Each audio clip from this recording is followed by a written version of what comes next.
Called up collector, here to show off stuff and chat with you. Called up collector, movies and more is what we do. Called up collector, sit back and relax, here comes the show. Called up collector, 3, 2, 1, here we go.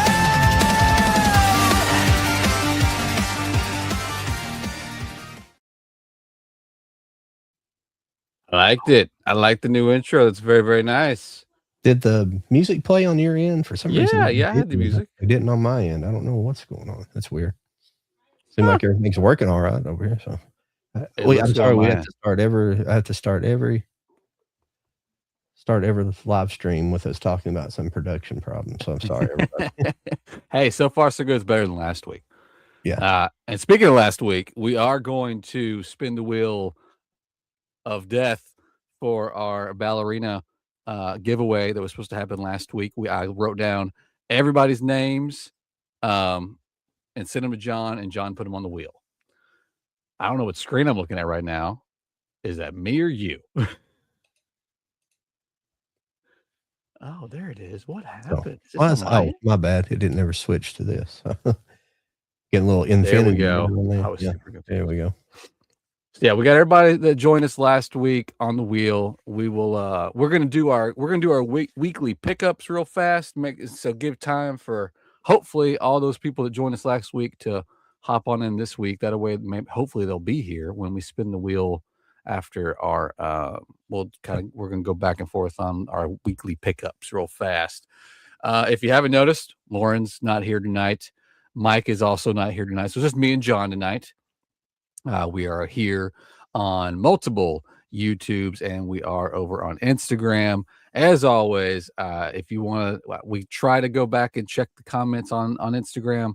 But if you want to come over to YouTube, we can see all those comments, whether you watch us on Cults Collectors, my YouTube, John YouTube, and Mike's YouTube.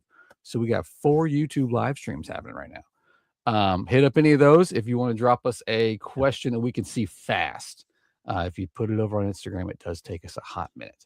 But yeah, we were going to knock out our weekly pickups before we did the Wheel of Death. Hopefully everyone that was here last week, that gives them time to join us so we can all say hooray to the winner. But yeah, man, I don't know how, my stack, I thought my stack was going to be bigger, but then I ended up getting a mail package of like 4 or 5 steelbooks that I bought off a guy on Facebook. So I've got new stuff and old stuff to show off. Yeah, I have some stuff. I have quite a bit, and I might not go through everything. Might save some, so I don't know what I'm getting next week, but I'll try to. I'll probably just go through them real quick. Or you can watch my TikTok, and you can see them there. Oh, yeah. Heck yeah. Yeah. I'm sorry.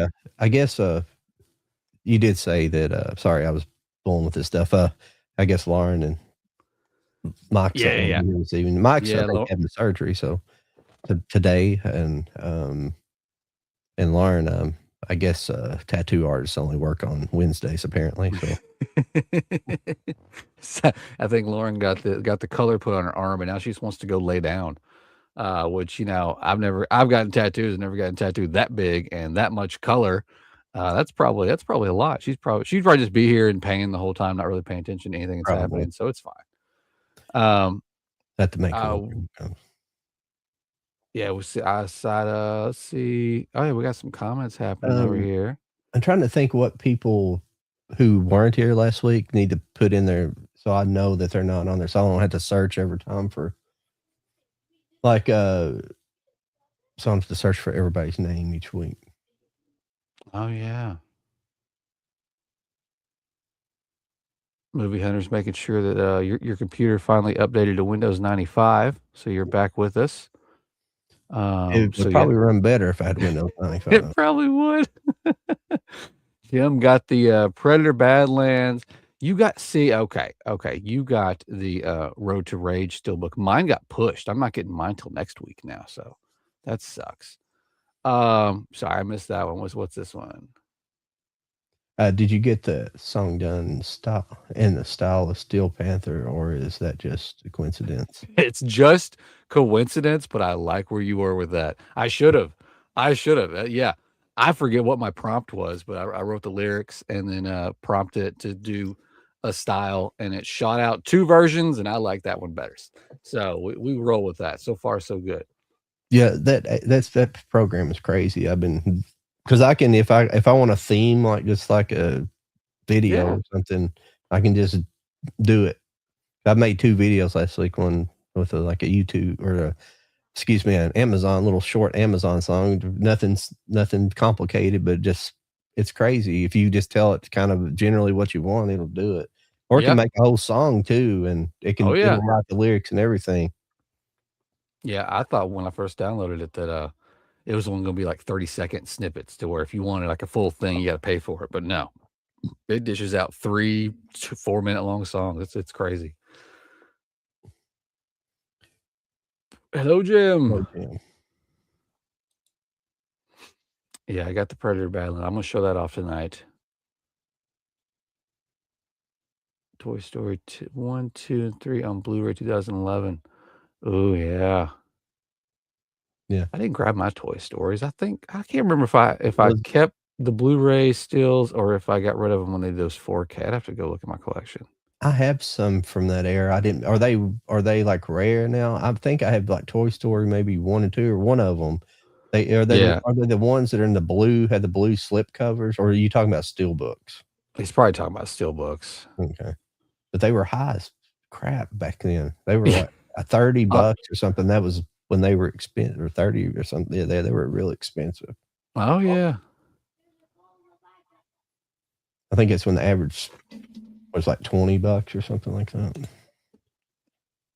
Oh, but, let's see here.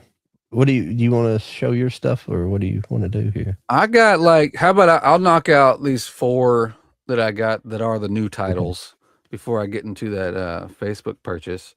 Okay. But I got the Now You See Me, Now You Don't Steelbook. No. It does a cool little effect when you take the slip off where you can't really, yeah, it's hard to see in this light, but you can't see some of the actors on that. But then when you pull it out, Now you they're see, there. now you don't. Do what? I said, now you see. Yeah, I said, exactly. now you don't. So that's pretty cool. And the back is it does kind of the same effect when you remove That's cool. the blue. So yeah, I thought that was a pretty cool idea. That's the first time I've seen something like that. So once you get the steel book out, it's pretty cool. It's a Right. pretty cool steel book. But the slip definitely adds to it. I didn't see this one in theater. So I like the first 2. So I'm anxious to watch this one for sure. And I had to get this one because I got the first one, but I got the Five Nights at Freddy 2 steelbook. There's like 0 point of owning this movie. My 2 oldest sons drug me to the theater when this came out. They're like, "We want to go see it," and then we watched it, and they were both like, "Okay." Like, it did not live up to the hype that the first one did, I guess. And then I got that. Who did Shout did this? Yeah, Shout did the Nightcrawler 4K steelbook. That one's cool. It's got a cool wraparound art.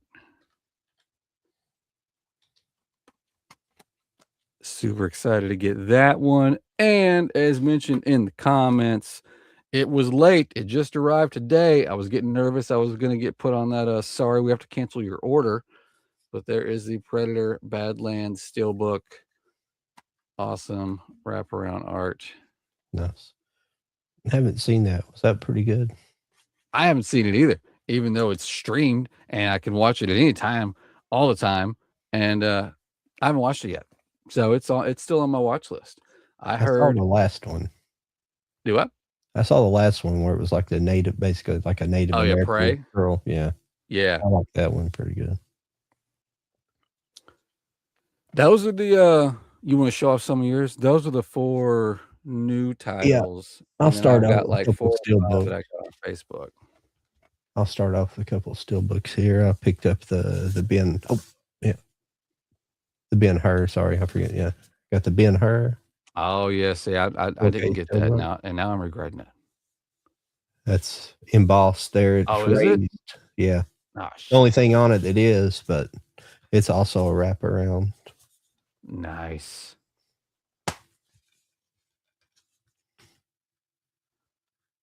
Oh yeah. See, I swore I ordered that, but I looked back and I did not. I'll take one disc out. I'm not taking all 3 of them, but pretty cool. Pretty cool scene. Looking forward to watching that on 4K. Very good. Oh yeah, I like to hear how it turned out. And I also picked up the Nightcrawler 4K steelbook. Yes.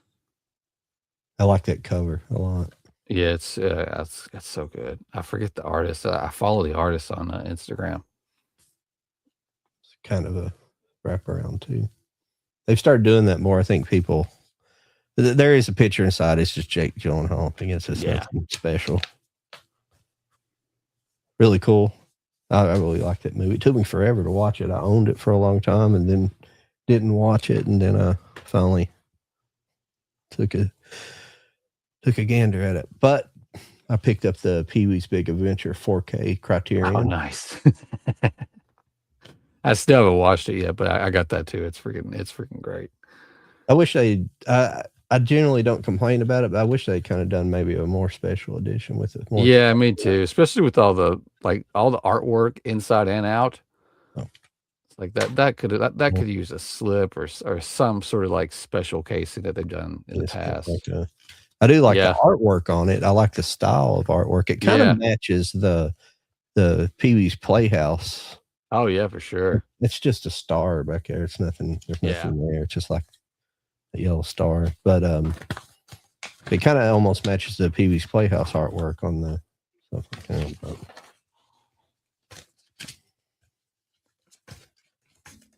It looked good though. I watched it a couple nights ago. The transfer looks good. Now this is something I've saved the whole time just so I could bring it on here and show everybody. And I made a TikTok video about it, but it's this crap right here. This is how this Blu-ray came from Amazon. This is how it was shipped. What? Oh shit! I probably showed. Well, it doesn't matter if you see my address. It doesn't matter. But yeah. But that's how it came. This is how it showed up on my doorstep. It showed up to the doorstep. It might have been more acceptable if it was in the mailbox, but this is how it came from Amazon. That's crazy. Yeah. Now, at least it wasn't a slipcover. So at least it didn't have a slipcover on it. I got to see them doing that. Yeah. But I picked up that Past Lives, I think it's Korean. Oh, cool. Yeah. I think that won some awards several years ago, and ever since I seen it from them, I wanted to buy it, and then I forget about it. I'm pretty sure this is Korean. This isn't Japanese. I could be wrong, but I'm pretty sure this is Korean. Sorry, I don't have my magnifying glass. If I see the actor's name, I'll know for sure, but I'm pretty sure they're Korean actors. Just by names. What else? Okay. Sorry if I'm taking too long here. I'll try to hurry through them. I got that Shane 4K. Kino Lorber said, "This is a beautiful cover. I like this. It's one of my favorite. I like that. One of my favorite, maybe one of the best Westerns ever made. It's up there. Probably top 20 for sure. This 4K. And there's nothing real special showing the inside, even though I do think Kino Lorber's got one of the best designs for their 4K discs, or for their disc design.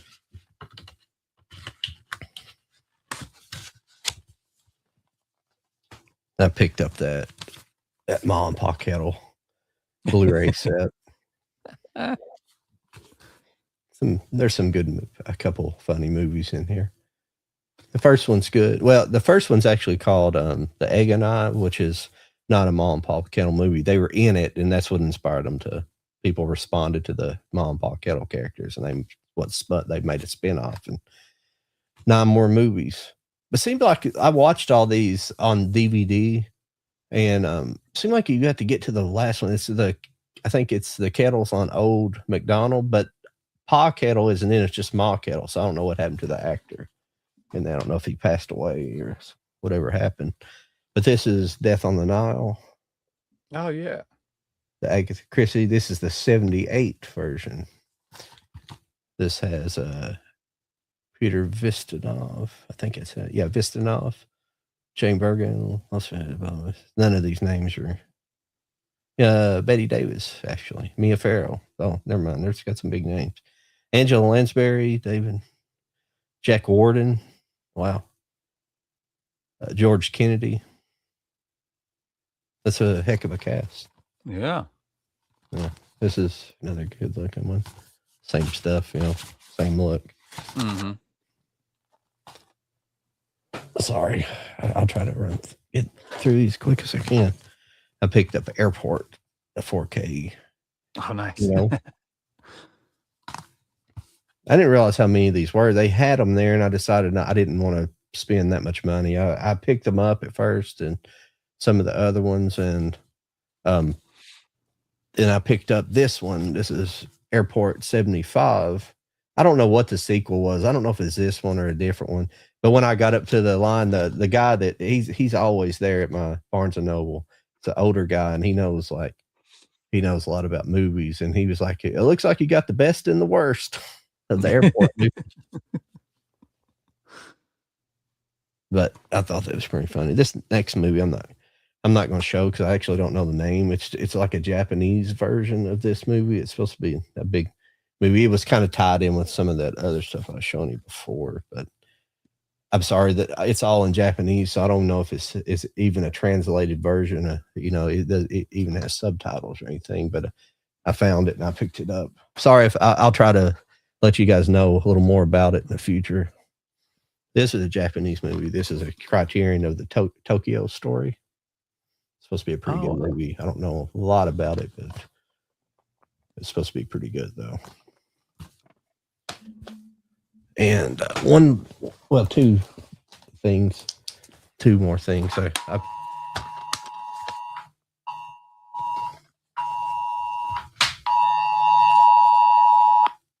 No, get down. Tornado's coming. Evidently.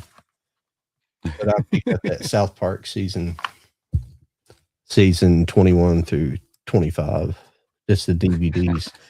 Now they do have these on Blu-ray. I wasn't sure about that. They do have a lot of these on Blu-ray, but I don't know if it's worth rebuying them or not. I have all of it together now. So, but last but not least, here I've got this beautiful set through Jody that came in today. Oh, nice. That guy there, good. Came in yesterday, technically. No, it came in. So this is I have it upside down. Yeah, I did. I had it upside down. This is the Godzilla -1. Who released this? I'm sorry. I bought it from you. I don't know who released it. You know what? I don't remember it. I thought the story goes. Originally, this set dropped and it came with a bonus steelbook, but it was like an Amazon Japan exclusive. And then they redid it like that. And then I thought when they redid it, it was still going to be a Amazon Japan exclusive, but then they also released it in Germany. So it just didn't have the steelbook anymore. It was just the box with the 4 discs and stuff like that. But the set, it's put together great. It's such a great set. 4K and 3 more Blu-ray discs. I haven't sat down and explored to see what all's on them yet. Really nice set though. Appreciate it. Hooking me up with that. Yeah, no problem. So, yeah, it comes with this book. It's got a bunch of other stuff. Was this a German release or is it? Yes, that was the German print of it. Yeah, this booklet. Oh, there we go. I guess it's just it's probably all in German too, isn't it? I think so. That's all right. That's cool. It's got brush up on your German art. Yeah, it's got some good images in there too. All right, everybody. I'm sorry. That's all I'll show out of it. So sorry, I took up so much time. Caught up now from 2 weeks. Last week screw up on my part with the computer. Last week was wild. Well, like I said, I just went ahead and threw it in this week's show since we're down 2 people, so we probably need to fill some more time anyway. But I did make a Facebook purchase of a few stills that I needed. So they're all open, but they're all in great shape. He had quite a few actually, but I had to grab these. I'm sorry that Lauren isn't here because I got this steelbook that would probably make her mad. But I got the old Blu-ray steelbook for Krampus. Nice. Yeah, That it's a looks good. cool steelbook. No embossing or anything, but I believe this was a German. Yeah, it was a German too. Hey, Kenny, what's going on? And then I grabbed the steelbook. This was a France steelbook for Time Out.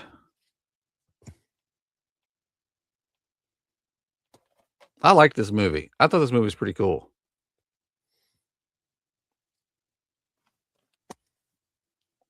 Nothing on the inside, which is sad. And then I got this steelbook. I don't know anything about this movie other than they kill people and then they eat them.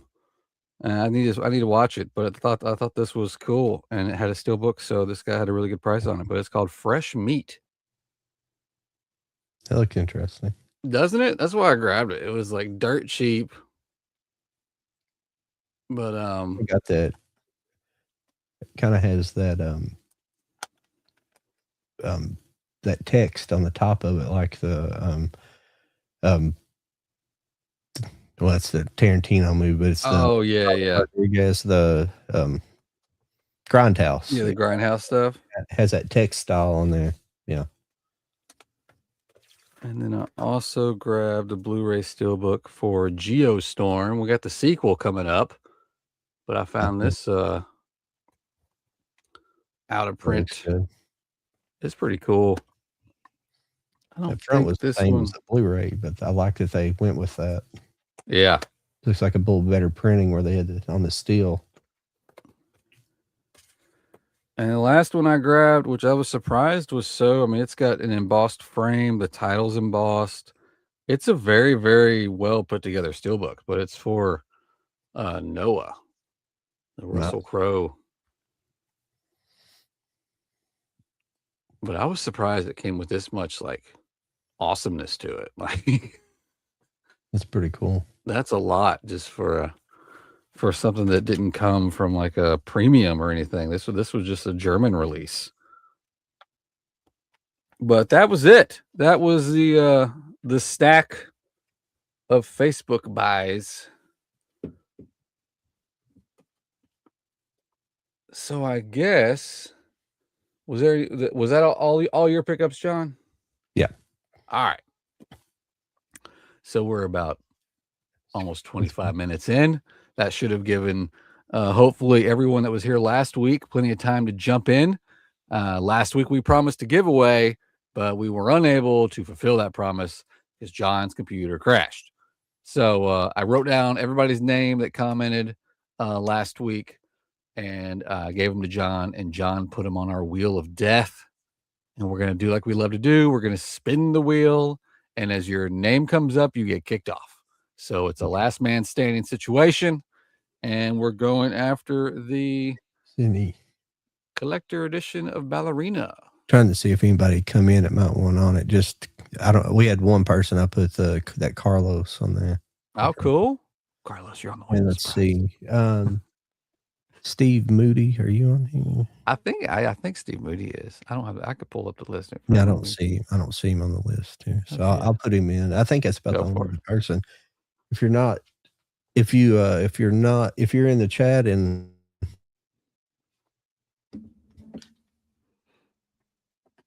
yeah, let me glance over my Instagram real fast to make sure. Oh, thank you.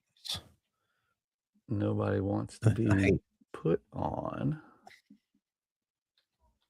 Sorry, everybody. We are moving slow this evening. I'm moving slow this evening, trying to get. You're good. I know you've been showing some of the comments in the bottom. I'm just going to skim through on my side screen while you're getting set up.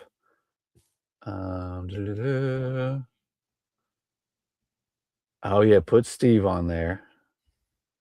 There it is. It's the Wheel of Death. Do we have movie underscore collector underscore manic? I like saying Movie collector maniac. Yep. Yeah, let me get you on here. We'll get you on there, buddy.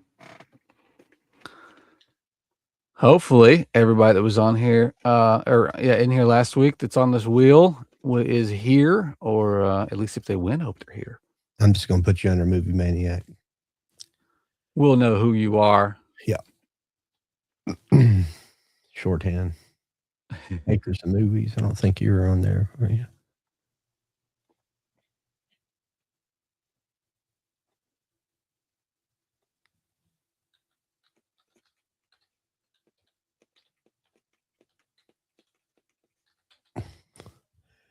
But have you seen any of the controversy?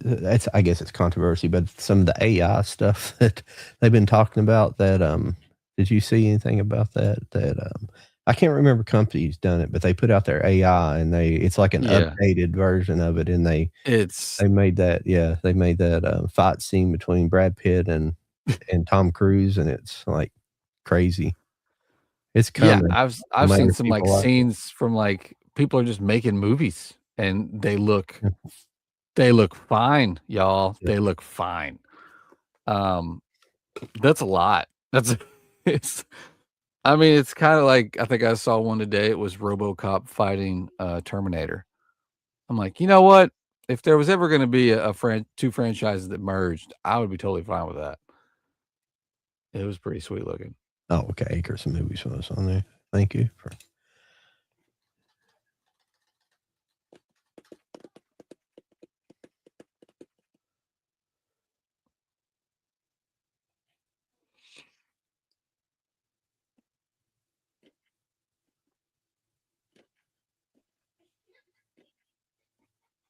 Okay.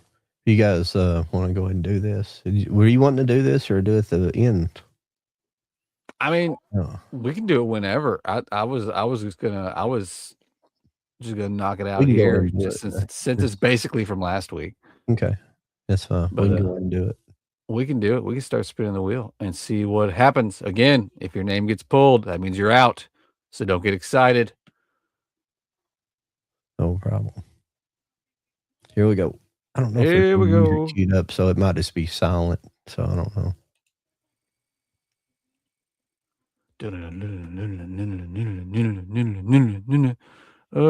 Oh man, freaking movie hunter, dude, you're always here. How dare you lose? That's rude. First one out too. God. It's not us, man. It's the Wheel of Death. We have no control. Dun, dun, dun, dun, dun. Oh, it's so close. Oh, Carlos. Sorry, bro.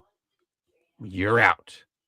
I think we ended up with like 15 in the end. This is a pretty good stack. Da, da, da, da. Oh, no. We are sorry. You're gone. And we move on. Spin the wheel, spin the wheel, spin the wheel, spin the wheel, spin the wheel. Oh, almost got you, Gino, but we missed you this time. Is that Alex? Alex! Terribly sorry. You are out. I'm going to hold up what's up again. This is what we're going after. This collector edition has a steel book, a poster, a booklet. Man, they keep getting close on the line. Steve, sorry, Steve Moody. We apologize to you, good sir. We're spinning. Laid in early out. I know, right? Simpsons fan. Not Simpsons fan. Boo.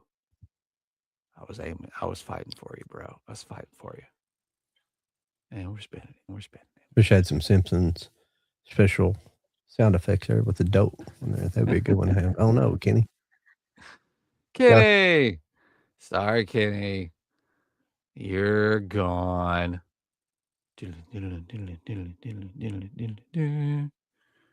And Oh, who's that? Yeah. Dale. Boo. Sorry, Dale. Oh, we're getting close. What are we down to 6? We're down to our Yep. final 6. Oh, it's still moving. It's still moving. Oh. Oh, Acres and Movies. Sorry about that. You were there, man. You stuck to it. Here we go. Top 5. Ooh, these spaces are getting bigger. Uh-oh. Looks like Shane's out. Sorry. Sorry. Final 4. Here we go. Bum, bum, bum, bum, bum. Oh, is it gonna clear? Oh no, it cleared. Which one's that? No Bad Movie. Well, it was a bad night. I can tell you that much. 3. Final 3. Oh. J-Max. Dang. What's our final 2? We got freaking Movie Maniac. Movie Maniac Gino sticking to the Cuddy. end. Haven't And seen Gino Gino, tonight. you sneaky bastard. Oh. Oh, Gino. You made it to the final 2, my friend, but unfortunately, you were that number 2. And our winner is movie Hunter Maniac, right? Movie Collection Maniac. Collector. I'm sorry. Movie Collector Maniac. You are the winner of this what is limited? Is it limited or collector? Collector edition of Ballerina.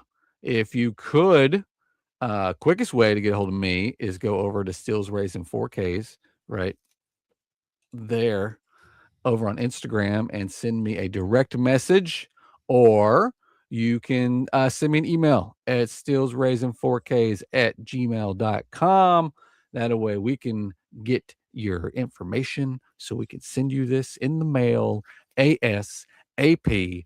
Congratulations again. That was exciting. So tonight's theme is Holy Grails. I grabbed a good stack. My stack was small when I thought there was going to be 4 of us, but my stack got bigger so we could fill some time because we are only about 32 minutes into the show. So at the end, if we run out of steam, we might have to. we're gonna run out of steam, I'm telling you. So I said we just take this nice and slow and just go one at a time, back and forth. Yeah. back and forth. And we'll be checking in the comments. Actually, yes. Go ahead. I assume you're going to say what I was going to say. Let's go ahead and check on the comments because I know we were getting blown up during the Wheel of Death. Just check in and make sure we're not missing any questions. I think Mr. Dan was on there. If he wasn't, I'm sorry if we didn't get him in there. Apologize. Oh, there'll be more next time. We'll be having more. At least. Oh, there will be more. Trying to see where we're at on here. We probably had a lot of people just like, oh crap, the Incredible still. Yeah. That's what I was getting ready to say. Everybody post your kind of White Whales or Holy Grails in your collection. Oh yeah, for sure. It could be just something you consider. That's what kind of my stack is. And it's not nothing because everybody's got everything anymore. At least all the big collectors for the most part, you know how it is. You can see these videos. Everybody's got everything anymore. So it's hard to, well, not every, you know what I'm getting at. Yeah.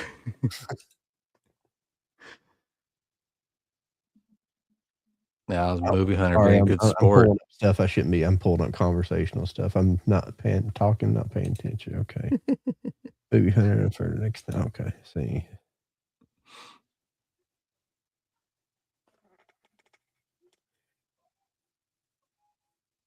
Let's see. You can go to Cloud City for a quick vacation, or you can go to Dagobah to a spa that Yoda made for 2 weeks. I go to Cloud City for sure. I just feel like I'm having a really awkward night. I'm sorry, everybody. I'm kind of silent. 'Cause I did an interview on Sunday with a collector that it'll be coming out as like a special edition on Friday. Hopefully, I'll have it out on Friday. No. I'll tell you a little more about it later. Nice. Okay, here we go. Here, Acres of Movies. Would you rather have a Rubik's Cube movie or a laser tag movie about the production origin, more like an adaptation of the product? Okay, a Rubik's Cube movie or a laser tag, probably a laser tag movie. Yeah, I would go laser tag. Yeah. I'm trying to think if there's been any kind of laser tag movies or anything. I can't think of anything. They always throw it in like the sequences of the first date. That's about it. Yeah. We used to have a laser thing over here in Lexington. It was called Laser Quest. It was fun. It was like back. Oh, I remember Laser Quest. That was like a yeah, that was they had those in multiple places. Yeah. They'd taken out, like, basically renovated an old tobacco warehouse kind of towards the downtown area in Lexington and made it into it. Then like below it was and underneath of it was like restaurants. There was like a restaurant, and then there was a place called CD Central, which was like really great. It still exists now. It's a CD store, sells vinyl, CDs and stuff, but it's pretty cool. Heck yeah.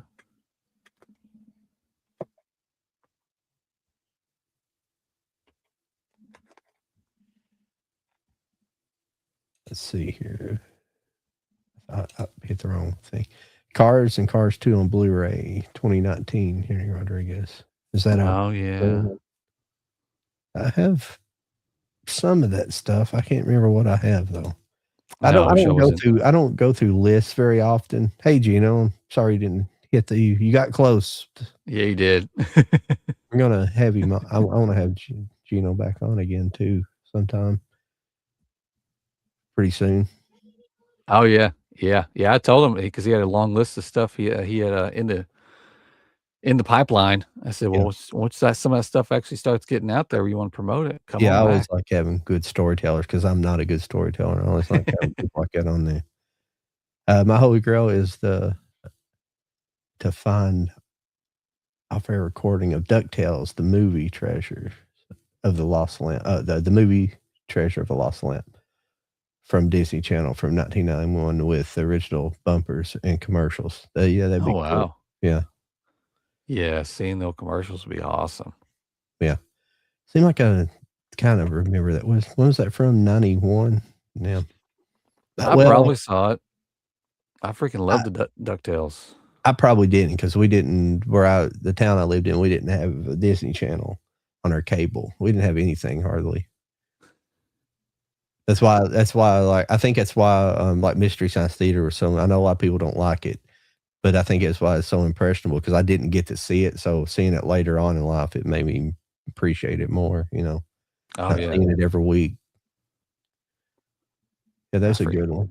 I freaking love that show.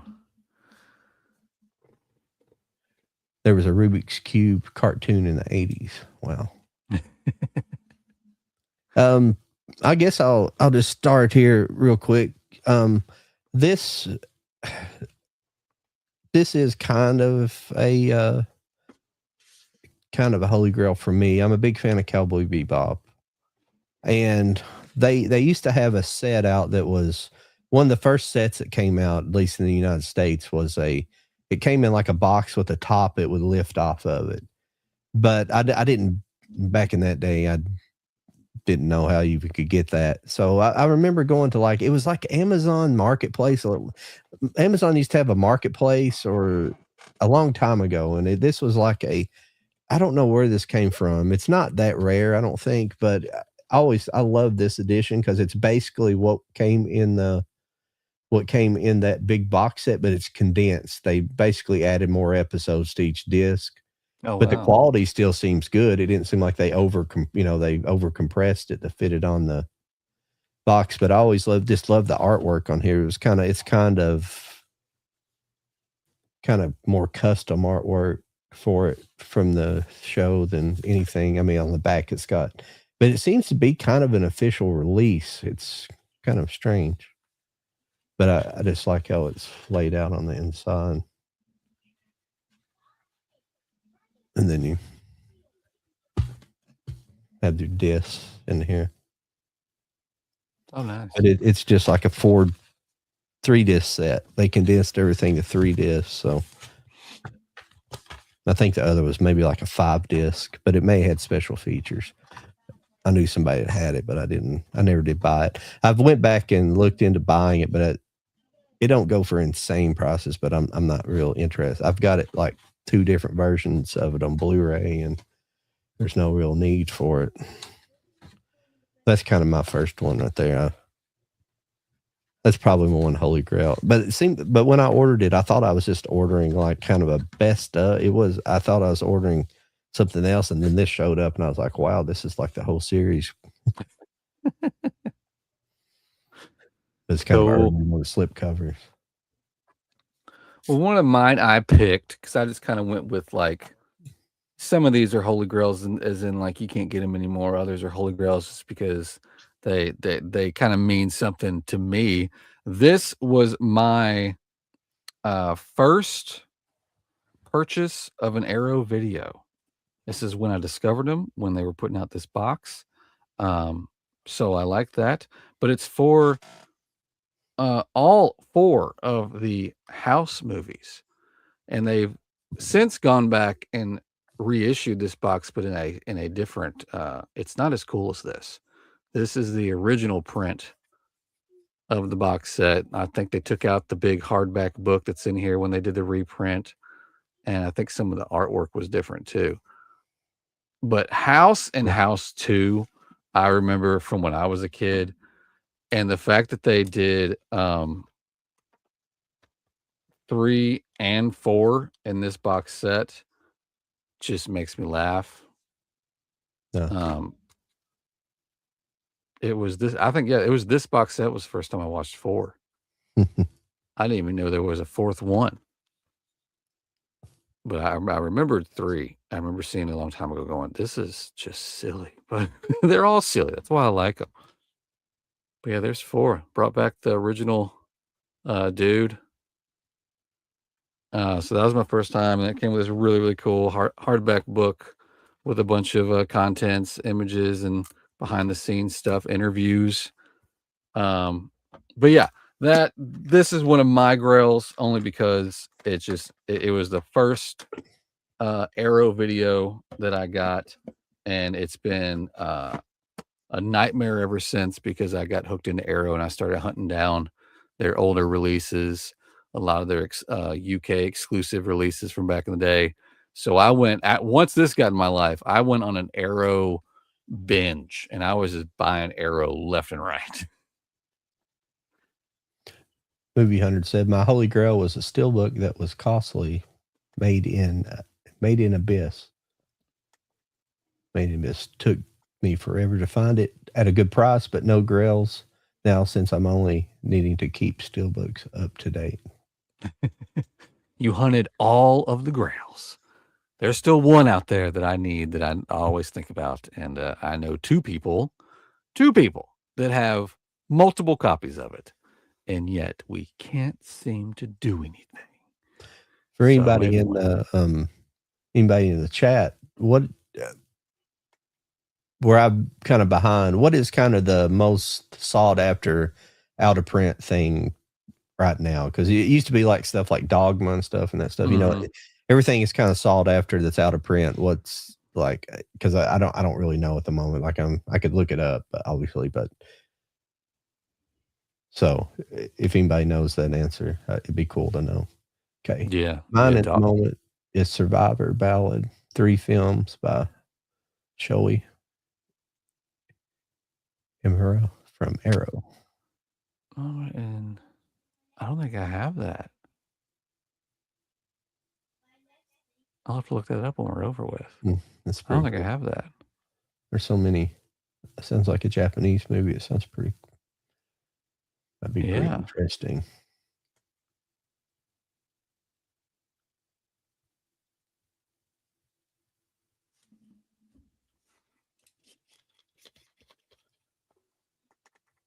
Oh, okay.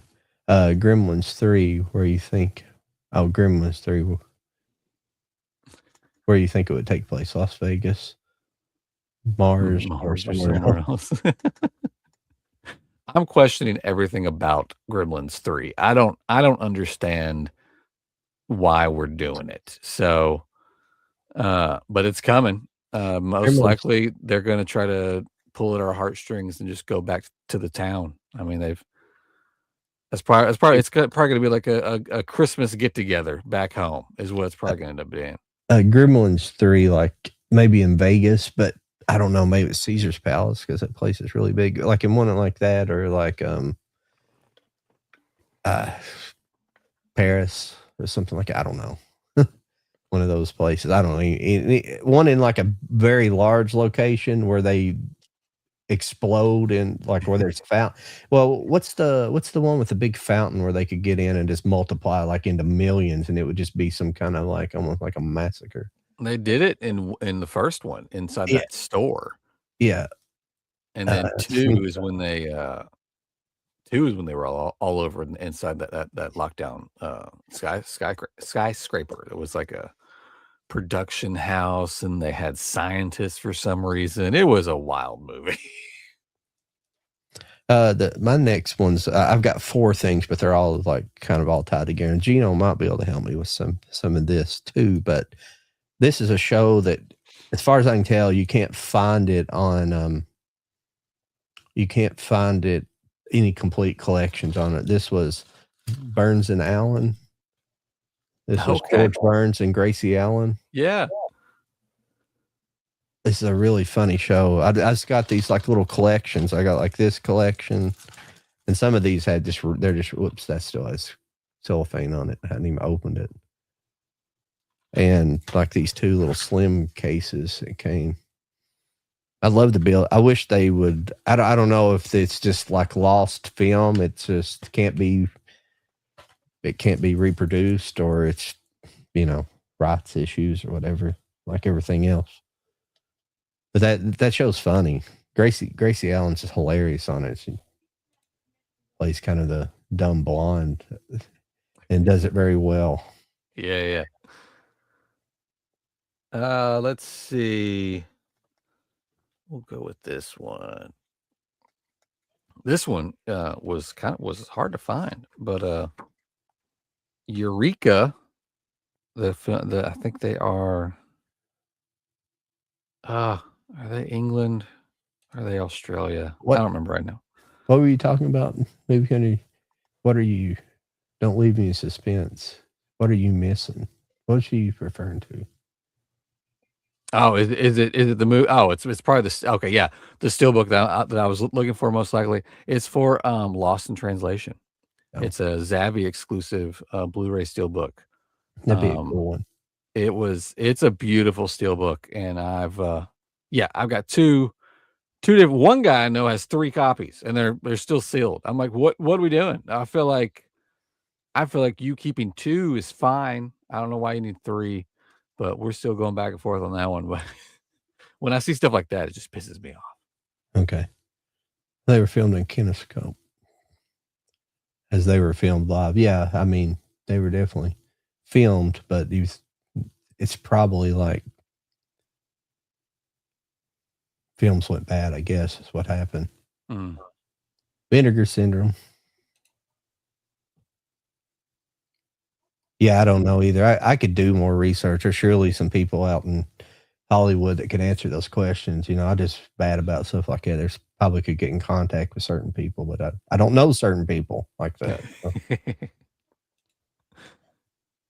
But yeah, I agree. Oh yeah, the first 2 House movies are awesome.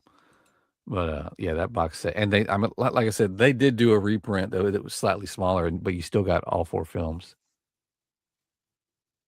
It's like it may be a while to resume production on TV shows. If there's a lot of passion for it. No. Well, come on now, we got to pump up Gino. But yeah, I mean, we'll have you back anytime, buddy. I just thought you might want something to promote. But yeah, we'll talk. We're actually going to probably this week sometime. I think we're going to post. There'll be a post up on my Instagram calling for anybody that wants to come on and just be our guest. Probably start making like a calendar and start filling it up. just to have other people come in, show off what they've got, and get to know them. Do some back and forth and have the chat chime in too. We love having our guests. So be watching for that post, and you can hit up any of us to get on. Anyway, I was going to show off this Eureka Steelbook for the OG. I'm talking 1922 Nosferatu. It took me a long time to find this guy in good condition. It's a really boring back, but Eureka did several steals back in the day, and they did really cool cover art, and then nothing on the back. Nice. But yeah, it came with a really, I mean, it's a small booklet, but it's got so many. I mean, it's got a table of contents, for God's sakes. But like old pictures, steals from the movie. I think that's from like the script. Yeah, there's like script notes in here. It's really, really cool. There's a cool picture. I need to get a good copy of Nosferatu because I have some of those old collections that's on. Yeah. Probably the old crappy. I need to get an updated transfer of it. Where am I stacking stuff? Right there. Okay. And I was telling Jody before he started, like he's kind of doing movies, and I decided to kind of do television because, like, my movies, I got a lot of movies, but I don't really know right now if I have any like out of print stuff really, and I don't find a lot of my stuff to be like Holy Grail kind of things, but I do find a few things that I have in the television, and this is one I found a while back. It's not. It's out of print or anything, but it's just oddball to find it. It's the Bad News Bears television show. The television show. Yeah, it has looks like well, what's his name? Warden. Is it Al Warden? It's not Al Warden. That was an astronaut. Close enough. But John Ritter's dad in Problem Child. Oh, okay, yeah. He was in a lot of stuff. Yeah, he's doesn't say on here.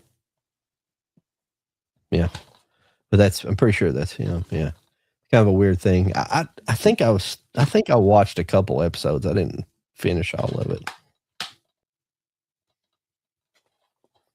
but that's interesting. That's stuff I kind of. Yeah, Jack Warden. Thank you.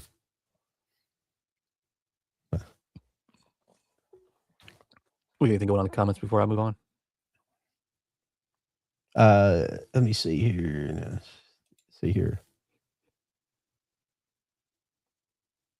Oh yeah.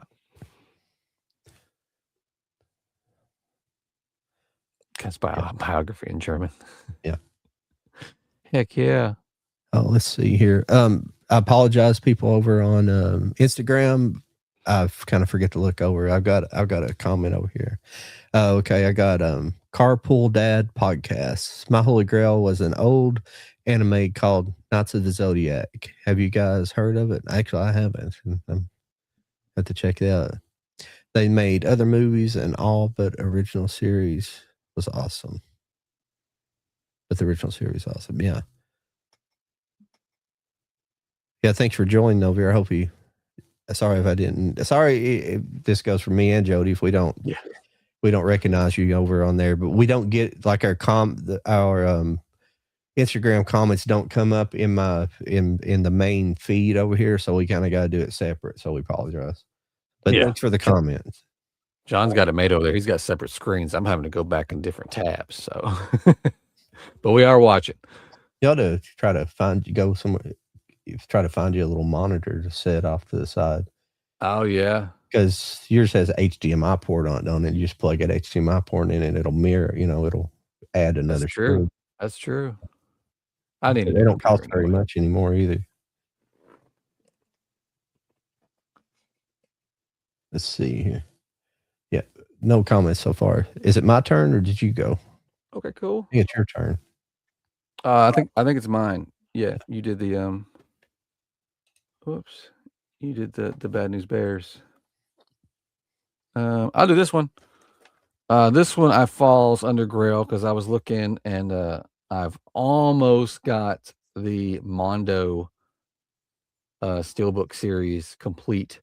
And so I was looking at that series and thought, well, out of all of them, I'd probably go with number 0 that they did for Drive.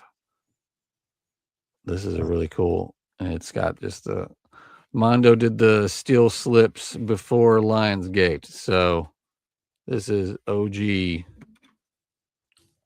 but that's a really cool steelbook. I used to know who did this on the artwork. I don't remember the name. I'd have to go look it up. I probably should have done that before since I knew I was going to pull it. But the insides, even the discs, have got really cool artwork to them.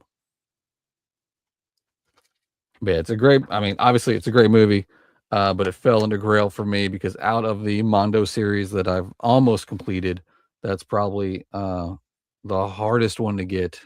This and one of the first time they did the Avengers. But yeah, I've got almost there. I think I'm missing like five Mondo titles before I have the complete set, unless they start dishing out new ones. So there was mine. Nice. What you got next? I have another interesting one. This is like probably once again, it's not a super rare one, but it might be. I don't know. But this is the Ghostbusters. Oh, the original Ghostbusters. The original Ghostbusters, yeah. This is the one you guys remember the second. Well, I think it was called. Were they called the real Ghostbusters? No, it was the real ghost. The real Ghostbusters was, I think, the one from the movie, but I can't. You remember the one with like the old car and all that stuff? I think it's based off these characters, sort of, because you got the gorilla and all that stuff. But yeah, but this has Larry Storch, technically, Forrest Tucker, and Bob Burns. Yeah, it's kind of a fun little set. Man, there's nothing special about it, but yeah, this is the one they got. Actually, a lot of people, some people don't know, but about they got in like they got in kind of a legal battle. They almost couldn't call the Ghostbusters, and it was because of that. Yeah, I remember learning about that. That's funny. Sorry, I keep forgetting to solo myself on my on my screen so everybody can see it. But yeah, that's funny. Yeah.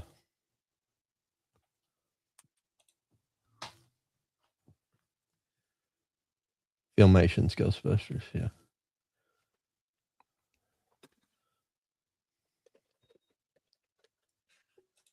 Well, I'll go to. Oh, what was that? Benny or June. Do you want Benny and June or Henry and June special edition? Benny and June, obviously.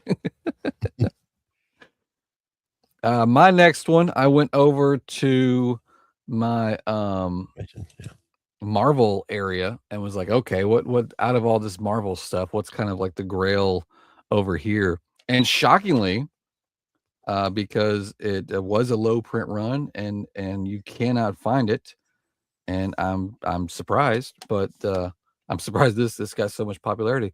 But it was the exclusive steelbook they did for the Daredevil movie with Ben Affleck.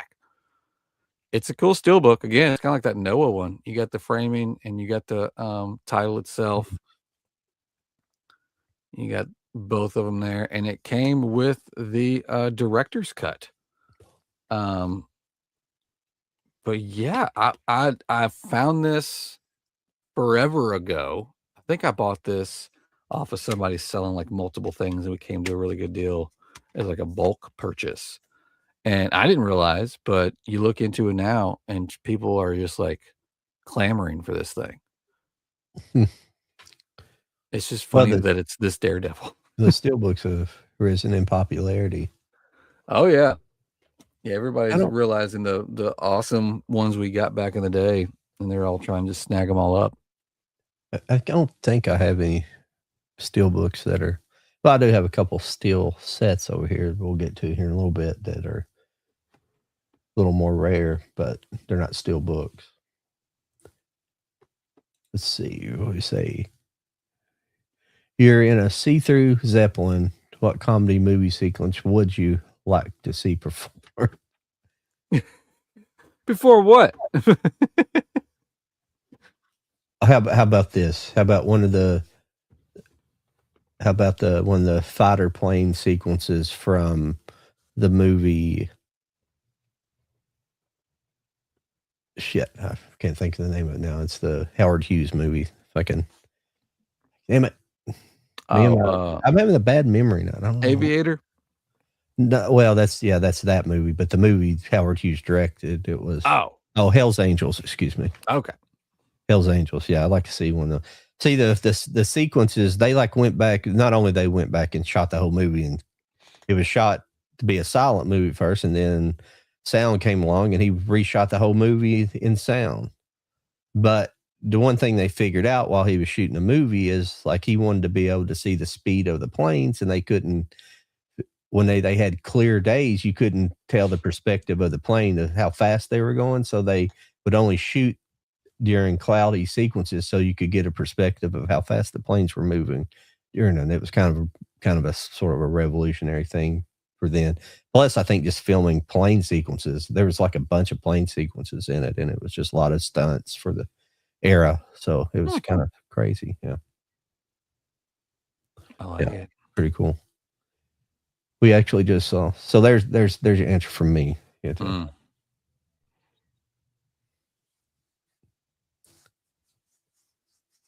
Which is actually kind of a good. If you're in a Zeppelin, you'd probably be in the World War II era. So that's when that movie.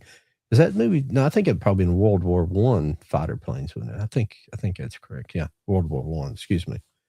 Actually, I guess there were Zeppelins during World War I, but I just don't. They weren't like the ones kind of in between that period of World War I and World War II, though. The big ones like the Graf Zeppelin and the one that blew up, the Hindenburg.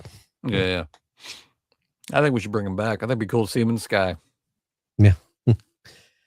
Yeah, I think they determined them they were too slow to be in combat. They were too slow and too easy. Well, especially for transport, they were easily shot down, and they were full of hydrogen, so things would exploded. That would be bad.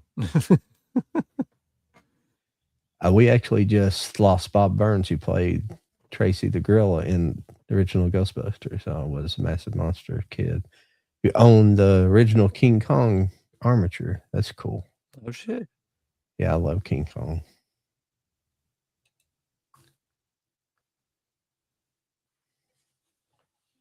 But I think is it your turn? Or it's your go. Go ahead. Oh, okay. I'll bring these next two up as a pair. And once again, these are just kind of holy grails to me. I don't know how rare these are, but these are the inspiration. These are the shows that these actors did before Monty Python or before the Flying Circus was brought together. This is at last the 1948 show. Oh, wow. This had John Cleese, Graham Chapman, Tim Brooke Taylor, Marty Feldman. Everybody's familiar with Marty Feldman from the. Yeah. and Amy McDonald and David Frost. And this is the other one. This is Do Not Adjust Your Set. Here's the other side of Monty Python. Oh, wow. That's cool. This is Eric Idle, Terry Jones, Michael Palin, David Jason, and Dennis Coffey. The only person, for some reason, I don't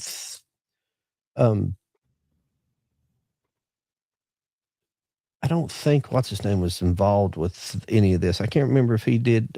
No, Terry Gilliam was part of this as well. He did he was a writer, and he probably started doing some of his animation sequences on these. But I just feel these are kind of cool sets to own. These are kind of, a lot of people don't know about these two shows that kind of came out. They were kind of back to back, or they came out kind of simultaneously, but they were right before, like both of these shows ended, and they kind of joined forces to, kind of those actors out of that, and made It made Monty Python and the Flying Circus. So that That's preceded cool.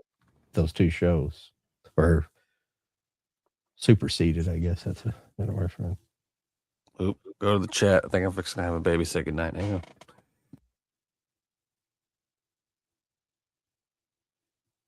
But yeah, I can't remember what Terry Gilliam did on these. I guess I know, maybe he was just a writer, but that's how they found him. But I haven't watched these in a while. I can't remember if some of his animations start showing up in these or not. So it's been a while since I've watched them. Let's see what else here. Well, but oh yeah. Yeah, I mean, I didn't know Bob Burns had passed away here lately, Gino. It's pretty interesting. This is an interesting take on it. Oh, okay. Sorry. Apparently, I'm a stinky butt, so I apologize for that. All right. That's her new favorite insult. So. Oh yeah.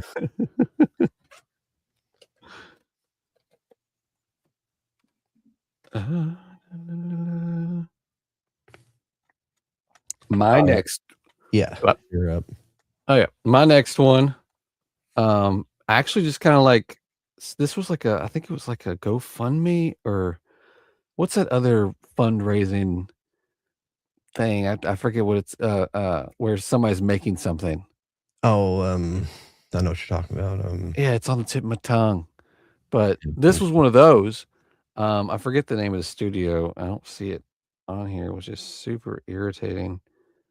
Oh, that name is a different language, so I'm not gonna worry about that. But the artist that did the cover art for this is Paul Shipper, who is a really, really, really good artist who does lots of like poster style. It's But I did that for Mystery Man. Oh, that's awesome.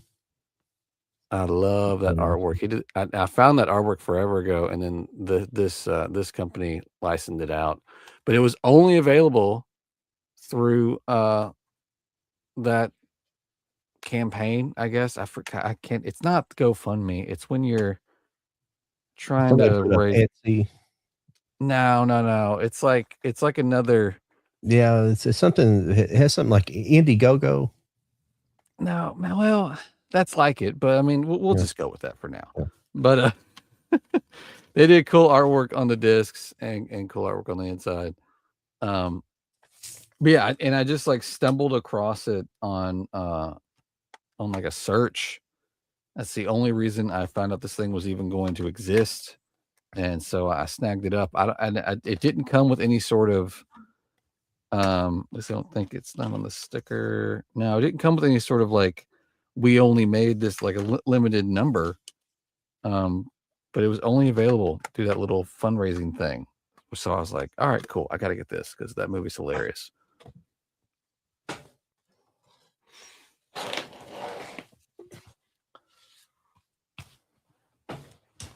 It wasn't Upstart. No. I'm gonna lose my mind over it. Yeah, I know what it is. You know how I exist all the time with words. It's not words, it's names. I forget. I don't know why. Oh yeah, I can't. Yeah, no. I'm terrible at that. If I'm doing something real important, I make sure I write stuff down so I can trigger my memory. The next thing I picked up is this was a show. It's not real old. It's probably maybe 10 years old or maybe 10 or 15 years old, but it's just a lot of people hadn't heard of it, and it was a pretty good show, but it was called Detectress. It was another British show. Oh. It had Mackenzie Cook, Toby Jones, and Rachel Sterling. Mackenzie Crook. He was the guy. He was the Dwight in the British office. You know, the blonde haired guy had the bowl cut. Okay. It's him and Toby Jones. I'm trying to think of what. If you can see the back, you might be able to recognize him. He's kind of a slightly balding guy. That's not a good picture, but this set was just cool. It's one of those weird things that fits on your shelf. It's way too big for. I hate those things. Yeah. But this is like a pretty cool. But they were a couple of detectives. It's just kind of, or excuse me, detectives. Excuse me, a couple of metal detectorists, and it just kind of follows their life story. But this thing like folds out. Oh wow, that's cool. There he is. You probably recognize him in that picture. Oh, okay, yeah. And there's Kinsey Crook, the one on the bottom. Probably recognize him. He looks a little different there with the mustache and everything. Yeah, but it's like the complete collection. Pretty cool set. That's cool. And that came from the UK, or was that? Yeah, it was a BBC show. Yeah. Okay. I'm sorry I didn't look at the year from. It's not really that old. I don't see the year on here. I hate when they don't print the year in the. It's 10 or 15 years old. I can't remember exactly. Pretty good show. A little bit kind of slower pace like British shows can be, but it's kind of a comedy too, kind of a darker comedy. Huh. It's a cool show. Might be able to find it. I can't remember where I first watched it. I think it might have been on Acorn. I think that's where I found it at originally. Acorn's like something you could, like an app you could download on Roku, and it's available on just online. But it was just all British shows. I don't have it anymore though. I quit getting it a long time ago. They also were oddly enough at like they had a catalog magazine where they sold like British, tchotchkes, and they had a lot of movie sets and stuff in there. It was weird, like a lot of British movie sets and television sets. Huh. Kind of interesting. Yeah. I like it. Well, the next one I was going to show. Acres of Movies saw it. Awesome.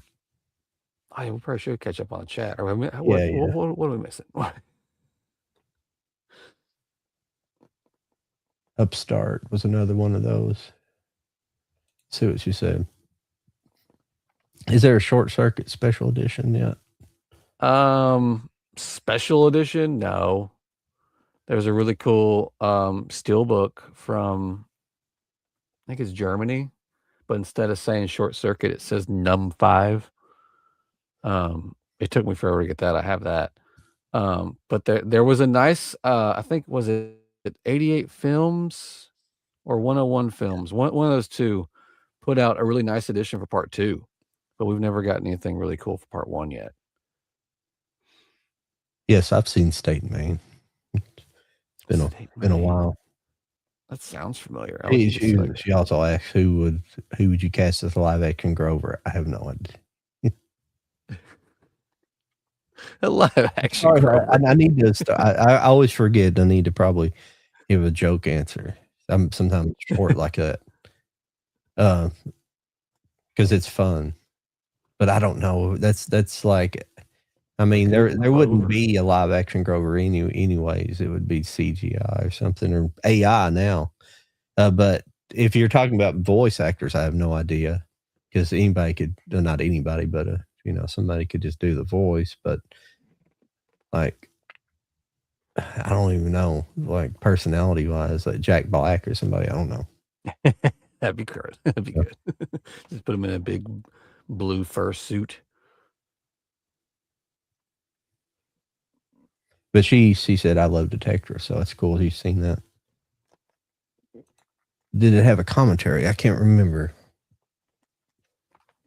To be perfectly honest with you, I don't know if I watched it all online. I don't know if I've actually watched these discs or not, to be perfectly honest with you. I can't remember. Let's see here. See if it has a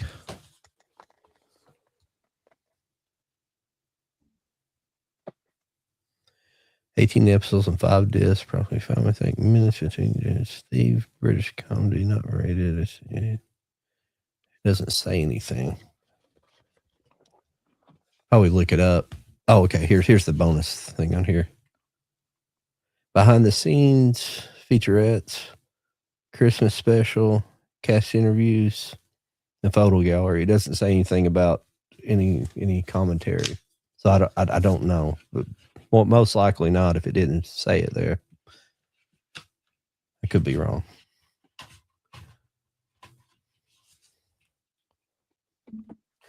All right, you're up, Jody. Let's see what we got. Oh, thanks for the opening song. That's Jody. I did the visual stuff, the animations and stuff, and Jody made the song. It's a good one. Turned out pretty good.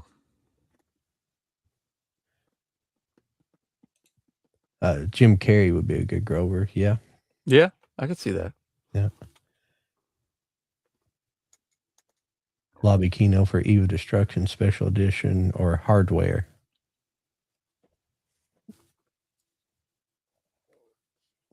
Don't know. Not sure about that. Always coming in with the tricky questions. I Ratatouille Wally and Up on Blu-ray 2019. Henry Rodriguez. Want to see? I have a Wally from an older Wally that I think it was in the same, but it's not 2019 though. These might be steel books as well. He's talking about, but I have that same one. It's like a blue. It was like a blue slip cover, but it would have been around like 2011 or 12. What I'm thinking about. Yeah, they went back and did like a whole new steel series for a bunch of those. Yeah, that Mackenzie Crook probably would be a good Grover. I knew there was an answer. Damn it.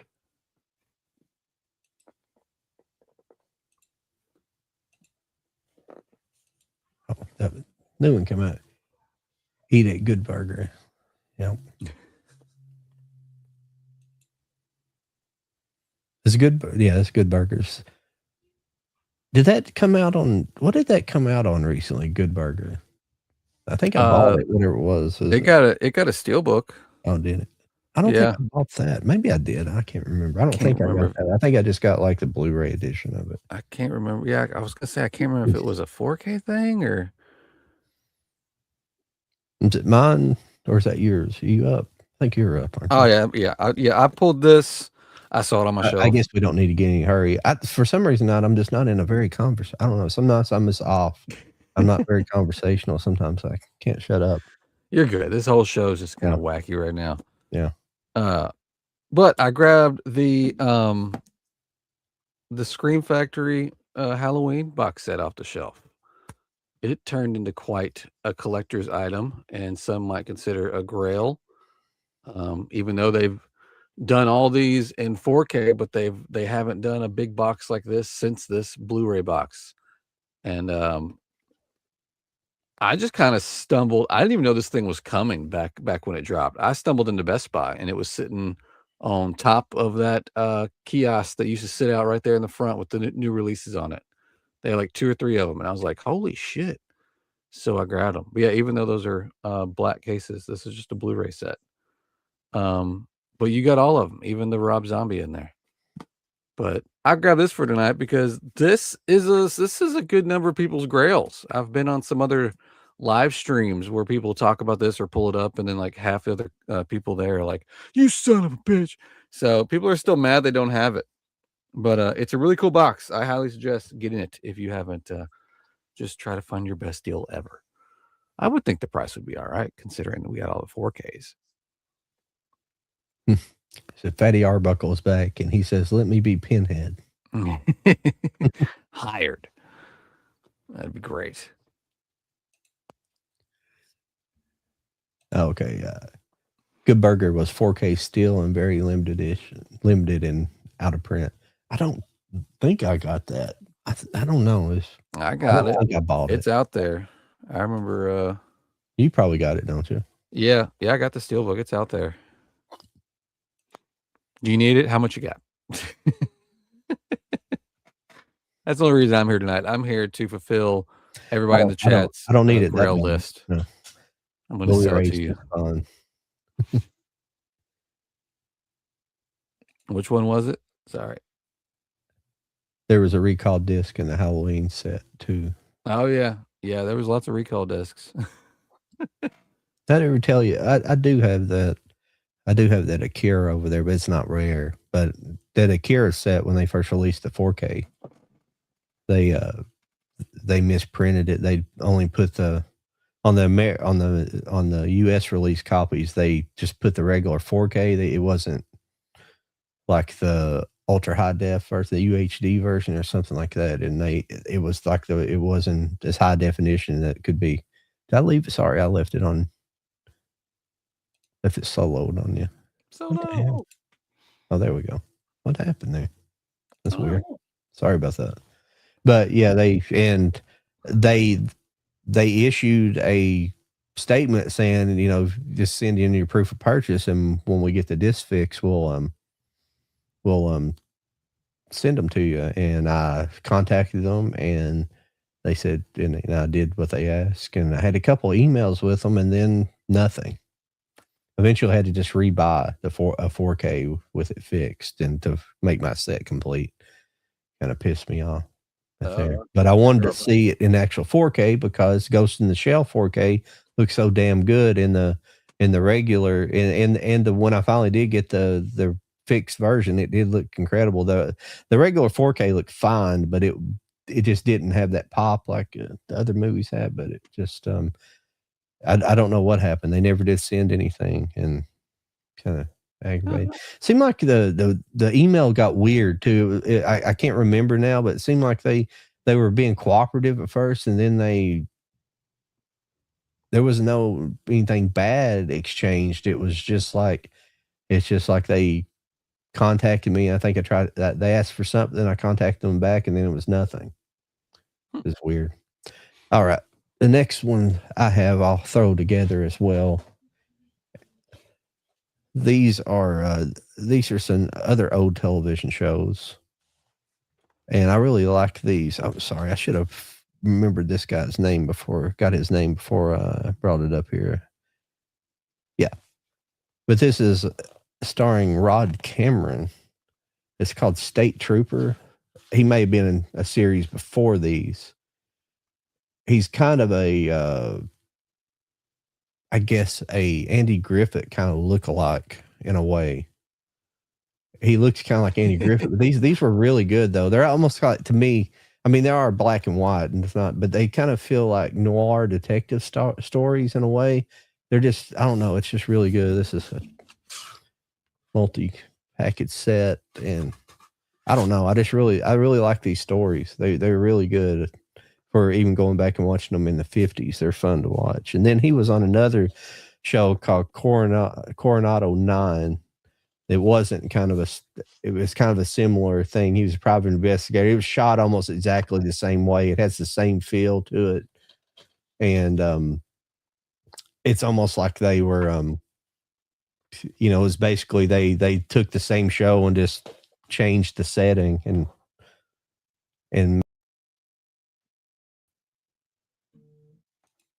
I'm just hitting all kinds of wrong buttons. But I really enjoyed that. But that actor, he looks like, when you see him in the show, he looks like a kind of a Andy Griffith knockoff, or maybe a Andy Griffith combined with Ronald Reagan kind of knockoff. He. I was hoping Gino's in here. He might have something to say about that because he probably knows it.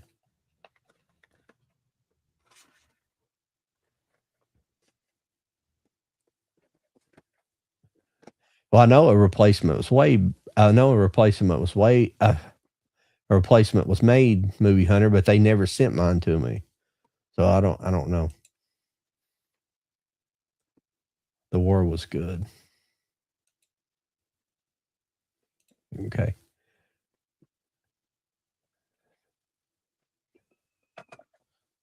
John Avnet was the director. He made Fried Green Tomatoes. One he made I didn't like was Kate Beckinsale, a legal thriller with Kate her the one that was good. I don't know if The War is good. Okay, somebody said The War is okay. That's what the answer for that question was. Sorry. But yeah, I like those older television shows. Those 50s ones were interesting.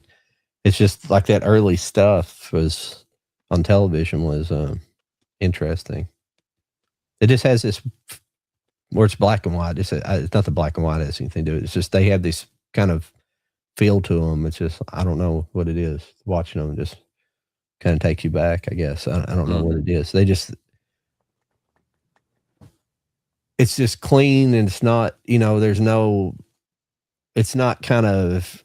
It's almost like watching old Star Trek in Star Trek: The Next Generation and stuff. There's not a lot of action. It's just more a drama. It's not like new stuff versus like how crappy the new Star Trek stuff is, in versus like the older stuff. Yeah. But that's about. I've got a few more. That's about it for me. I'm trying to fix this one before I show it off. If I can just do this right here. Okay. This one is it's kind of a grail for me just because it's probably one of the, this might be the oldest thing in my collection. I'm sorry. I do have some more stuff. So, oh, you're good. I have some stuff sitting on the floor. It's too big to sit up here. Heck, I still didn't put it in there right.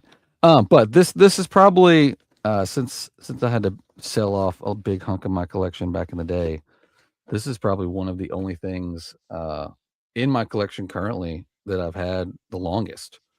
And up until recently, they never did a box set quite like this. So I hung on to this one over all this time, and it's the DVD box set for The Nightmare on Elm Street.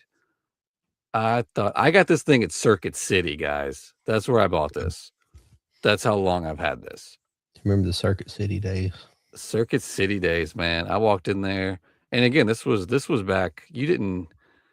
Instagram wasn't a thing, so I didn't even know this was coming, and I was just at fucking Circuit City, and there it was. I love the spines of all the cases lined up like that. They're the stupid, side snap cases from back in the day. Every one of them has the original theatrical trailer with a short synopsis. But yeah, they're all just these old snap cases. I've never seen a snap set case. Like I never seen a box set with the snap cases like that. That's wild. I remember when they were a thing, and like, oh, okay, it's that. Oh, I thought you were talking about. I thought you were talking about those flat. Remember those? That had the cardboard, and it was just like they had the big plastic piece that snapped over. Yeah. But the cool thing about this set that makes me smile is that for Freddy is Dead, they give you 2 pairs of 3D glasses, but toward the end of the movie. But inside there, I have always kept an original pair that I got when I saw this movie in the theaters. That's awesome. It even has promos on the inside for like House Party 2. Urban Commando. But these were the ones that they were handing out in the theater. It tells you when to do it. Don't put them on until I think until Maggie does, which was the whole like end fight scene was all in 3D, but a little bit cooler than these. These were kind of just like replicas, but I still have my original pair. No. I think that's cool. But yeah, I grabbed that box tonight because for me, like I said, it's a grail for me because that's got to be the oldest thing that's still in my collection that I've had the longest. Even though I've been collecting longer, but all that stuff is gone. So, and I don't keep DVDs. This is probably one of the last DVDs I've got in my collection too. So I had to pull that out tonight. Love that set.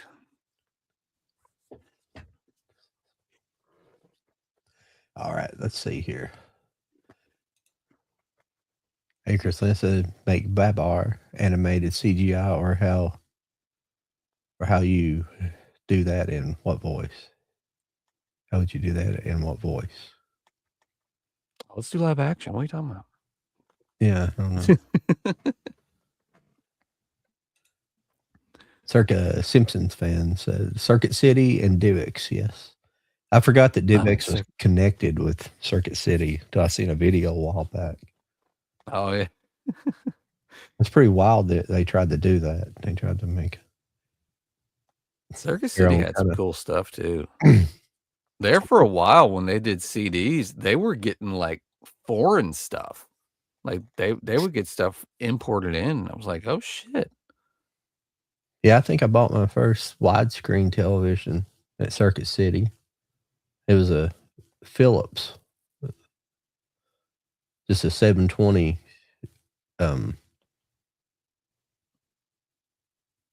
plasma screen. Yeah, it's plasma. I had to think for a minute. It's been a while.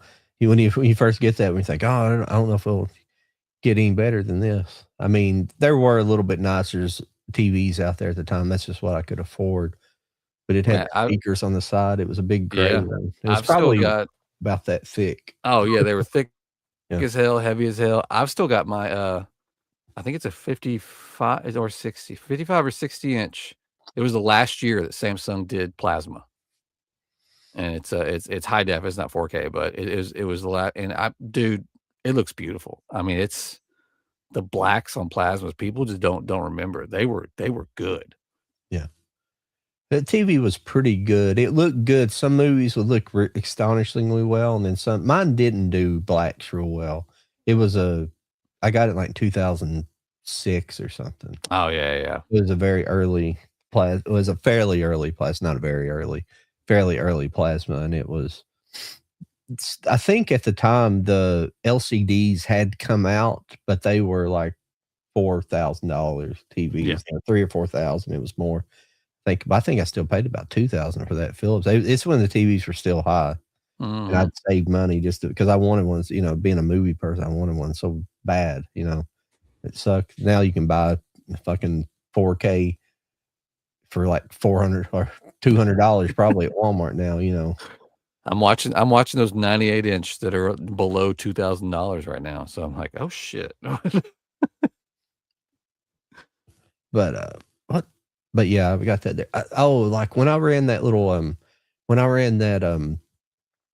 transfer station, you know, it was a garbage place. People brought garbage, but somebody brought in a TV. It was just about like that Philips I had. I think I can't remember if it's a Philips or not, but it was a little bit newer model. And I think it worked. And I said, well, bring it in. I need a TV for inside. So I said, let's bring that inside. But it had like it had a connection module it went to. It's like one of those like the Samsung TVs have that little module. A little separated module where you can connect all your HDMI into.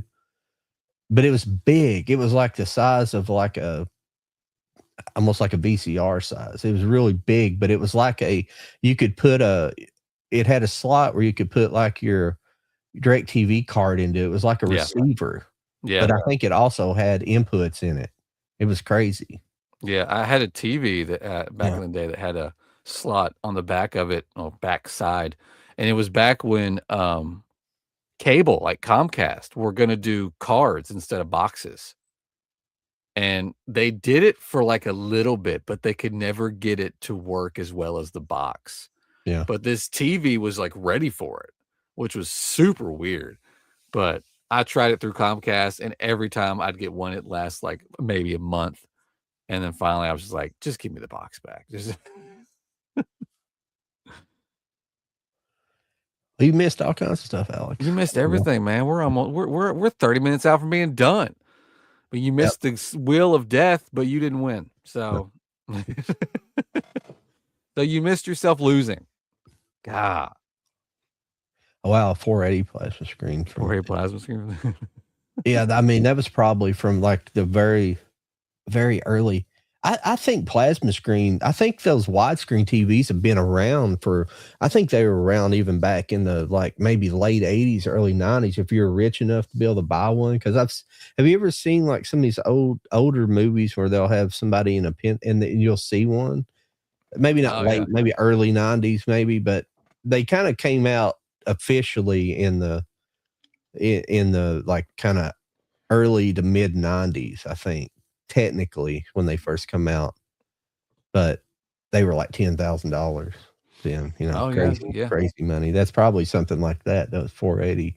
I'm not saying he paid $10,000 for them. I'm just saying that those early ones were probably, but 480 then was blazingly good though. If you're compared to like a standard, you know, standard television. Yeah, And I guess it was early 2000s up until 2006. I worked at a high to mid end electronic store. So we were getting those flat screen plasmas. I remember we had a 50-inch hanging on the wall, and God, it was so stupid money. And then I did sales for like a month and realized I hate commission sales so much. And then I switched over to install. So then I was hanging those TVs on rich people's walls, and those boxes you were talking about that one you had came with back in the day. The connector going up there was basically like a DVI cable. I mean, it was huge. And I used to have to fish that shit through walls to get it up behind the TV. And it's like this wide. about as Those things wide were as the gap dumb. between the studs. Yeah, yeah. If you hit a stud going this way, you just like, it's over. I'm sorry. We're gonna have to completely demolish your wall now. Fancy DVDs. There's a wider selection of movies, so many movies have not gotten upgrades like DVDs. Well, I mean, it's the same thing going from VHS to DVD.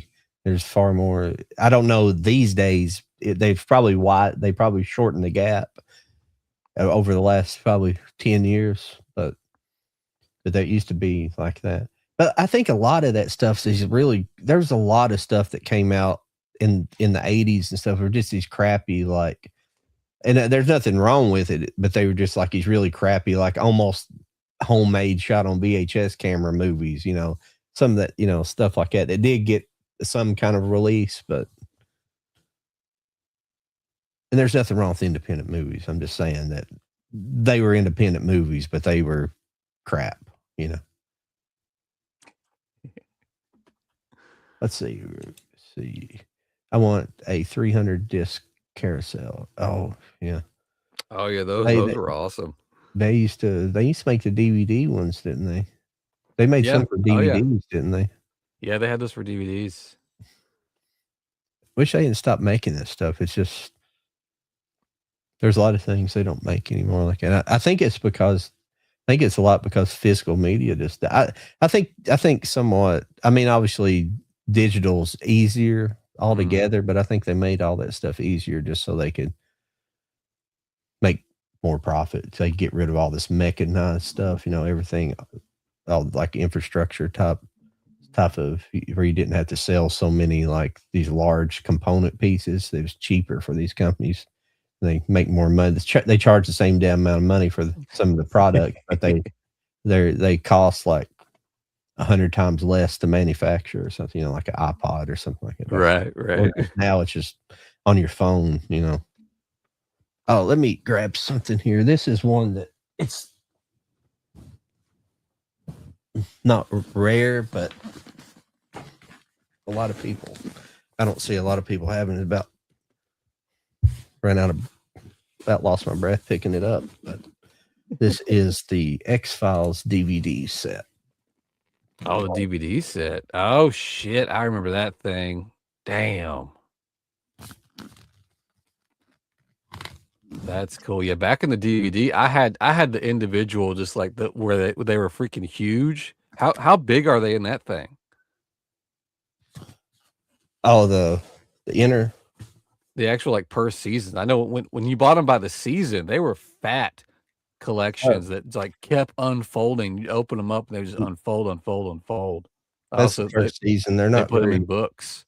Yeah, it's like, let's see here, 1, 2, 3, 4, 5, 6, 7 discs. Nice. And yeah, I had the individual seasons, but I remember when that box hit, I was like, damn, that's cool. The only thing oh yeah, it does have some little special booklet at the end. I was gonna say the only thing it didn't have is like some special book, but it does. I don't know if it's a special book or it comes with one of the movies. I can't remember. Sorry, I'm rattling that around right next to Yeah, this looks like one of the movies. Or no, they're the bonus features, it looks like. Sorry about that. It's just a little bonus feature booklet. But I did, even though I have this, I end up going back and buying the Blu-ray set too. Yeah. I didn't pull it down though, because it's not very special. That's the only thing I didn't like. That's why I ultimately kept this. I mean, I was never going to get rid of this anyways, but if I can, this damn thing weighs like 20 pounds. I was going to try to, on the inside, this should have been on the outside, this picture. Oh, yeah. Oh, it does have something else down there. Sorry, you're just going to have to listen to me far out. I keep banging the mic into it, and it's annoying. You're good. Oh, it does have a pull-out drawer at the bottom with some supplemental stuff in it. I haven't looked at this forever. It sits up high where I can't get to it. God, I'm about to dump this thing out to get that shit out of there. It was stuck to the bottom of the drawer. It's got a bunch of supplemental stuff in it. I bought this like right before that movie. One of the movies came out. It's got some cards. Oh, nice. Little cards in there, and there's something else. What that is? But this is interesting. This looks like a voucher for the movie you could have turned in. Oh. Focusing. Yeah. It's weird. There's some other advertisement stuff. I don't know what this is. It's a little magazine. Yeah, it's like a little reprint of a magazine. Comic book. Oh, okay, cool. It's like a poster. Forgot it had all this stuff.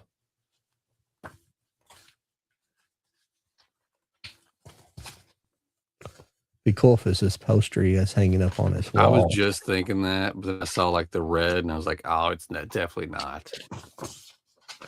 But yeah, it should have came with the poster he had hanging up behind him.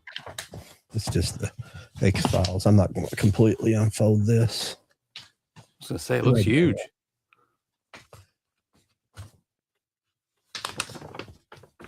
Nice. I can't get it on screen. There we go. I think it's for the movies, what it looks like. I don't know if this set got promoted with the movie or what. And it come with this booklet. A really nice set. This looks like I know one set I should have pulled was the Lone Gunman. I have that. And it it had kind of some controversy behind it too, because they have that episode that came out. They had that episode of the planes flying into the World Trade Center that came out only a few months before it actually happened. It was like the plane got remotely controlled into the World Trade Center. Oh, wow. Yeah, it was kind of eerily similar to what happened. Odd coinky dinks. Yeah. Yeah. The show was pretty well received for a spin-off, but then it got canceled. And some people think it was because of that. It's why it got canceled. Some of that stuff. It's kind of weird. Sorry about me bumping the mic so much. Yeah, you're good. So how does everyone feel about the artwork on the new Lionsgate limited release of The Doors? Mine is actually I know what artwork you're talking about just based on the website. Mine's actually in the mailbox right now at the other end of the neighborhood. I didn't get it to show off tonight, so I haven't seen it in hand. I mean, it's cool. Again, I'd like to see it in hand, but I'm digging. There was the older Doors Steelbook. I really dig it. So I was surprised they did this, but I'm anxious to see how it actually looks. Again, we have the mailbox clusters here in my neighborhood. Fucking hate them. So my mailbox is way the hell down there, and I just didn't even think to drive down there after work today. So I didn't get it, unfortunately. I'll show off my next one while we're just hanging out here. I went through my OG Disney steelbooks and was like, all right, what's kind of like the Grail here? And out of all of them, this may not be like the Grail as far as like the hardest to find or whatever, but I just love this movie so much, so I grabbed it anyway. But it's the animated Robin Hood. And this is the old Blu-ray release that they did. Super cool embossing, like everywhere. The people around it, the title. I love this steelbook. I have all the animated Disney steelbooks that Zabby did. I think I've got all the ones I want. There are definitely some other ones that I think I'm missing. I'd have to go back. It's been a long time. There was a moment where I was on a binge and I was going to find all these old Disney animation steelbooks that Zabby did a long time ago. So they were long out of print. And I'm pretty sure I got all the ones I wanted. I might have gotten some I didn't want just because they look cool. But this is one of my Disney Grails. So I grabbed that tonight for the animated Robin Hood. Did you mention the doors? This is something I thought about pulling earlier, but it's not really a Holy Grail item. But this is like the Pioneer Special Edition of the Doors laser disc. Oh shit! Can't even get this on screen. Oh, that's cool. It's got a lenticular. Yeah. And it's pretty cool. I like that. Can't remember what's on the inside.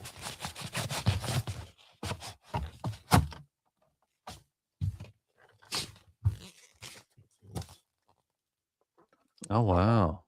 Man, I need to hunt this thing down. I just want it to hang on my wall. It's got some crazy artwork in it. Wow.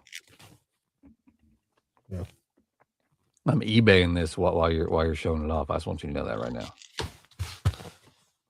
This in the middle right there. It's hard to maneuver this thing, but it's it flips open and has more stuff. Oh, that's cool.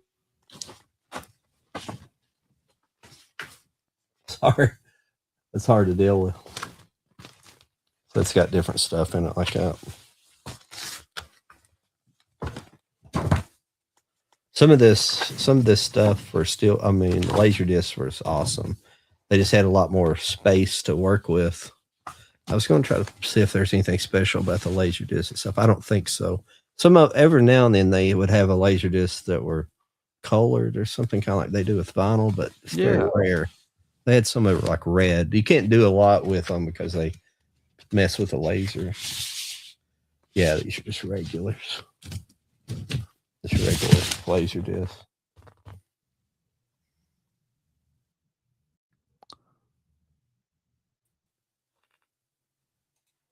I haven't pulled that out in a while.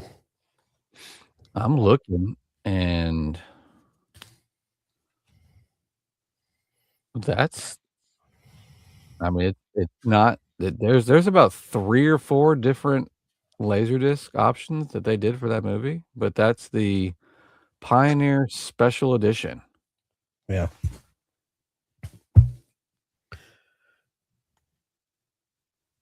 I guess I can do. Did you just do one, or yeah?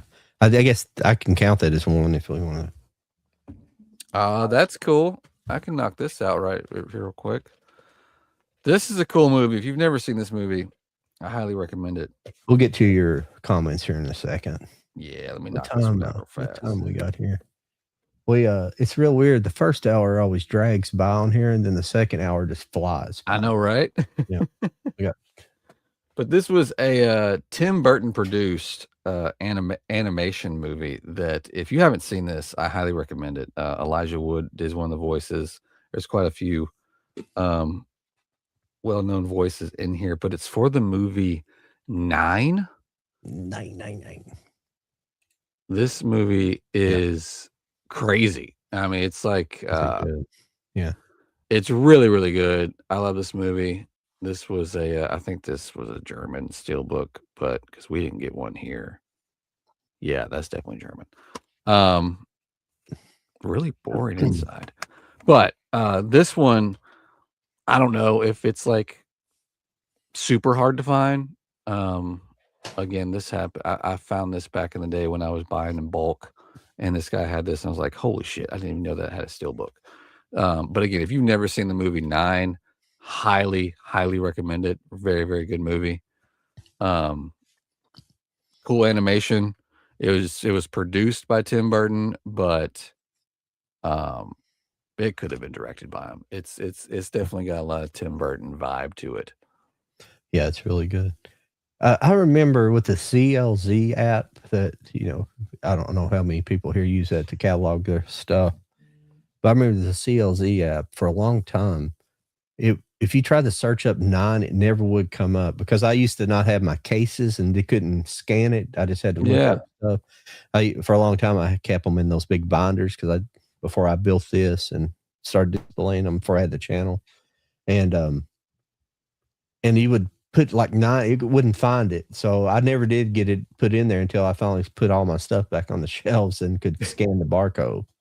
It was weird. That's But crazy. I'll try to hurry up here. I had a couple things here I want to show you guys, but this is one that's a little more harder to find. I think this is like a European edition or something. I can't remember. But this is the Battlestar Galactica.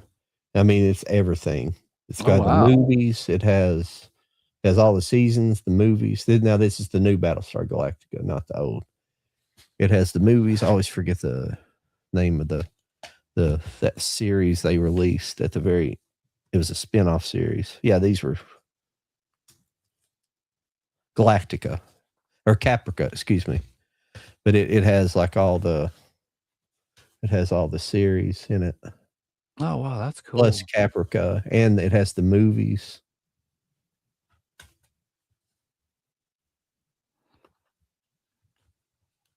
But trying to find Caprica there.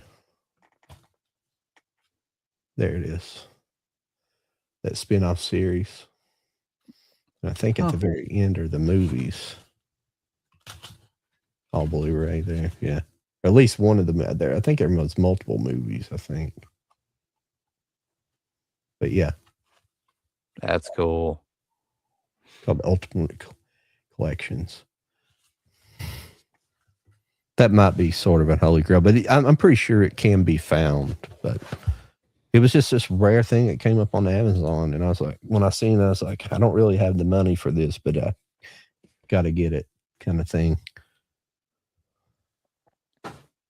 Yeah, I like that. I don't think I've ever seen that. So you might have something there. Yeah.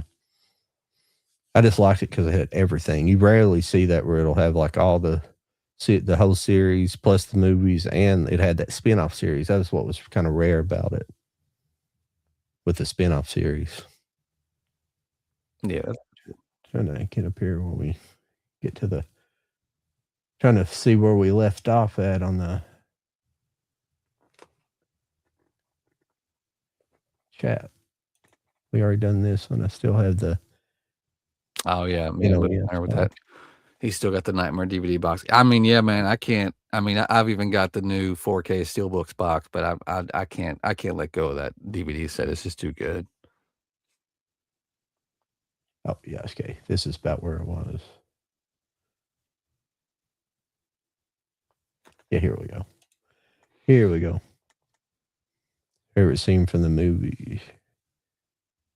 Favorite scene from a movie from 1985 to 1995. Favorite scene from a movie from 1985 1995. Oh, that's hard. I'd almost have to have like some theatrical posters in front of me from that time frame, just so I didn't mess up. That is interesting. It's so many. It's hard. How many scenes are in? I know she's movie? always got the questions. She's got Yeah, I mean, yeah, they're the kind of movie. They're the kind of questions I need to think about for a second. Yeah. Some people Yeah. might, but I like when it comes to a scene, I don't know. You know, like because I can't. I'm trying to just recall all the movies that I've Right. seen. You know, I mean, I can just choose one. You know what? You know, and it's hard to even just choose something in there. Like, you know, it's stupid. You know, I hate using it, but like, you know, this scene where the license plate spinning and Back to the Future. I don't know. Yeah. You know, Yeah. something like that. You know, it's probably not my favorite scene, but I'd have to kind of look at a list of movies that I have seen. And, you know, you think, well, if it's a memorable scene, you'd remember it. But you know how it is. They all kind of mush together and you see so much stuff. So Especially at our I love age. your Jesus. questions. Though. I love them because they are great. They are great questions. Shoot, I don't know. See, but when at first I started thinking about, I started thinking about a scene from like The Right Stuff, but The Right Stuff came out before '85, so that can't count that. Came out like '81 or '82 or something like that.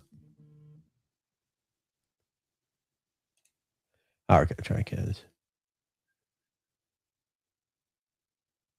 I think that's commenting on somebody. I keep. Okay, here we go.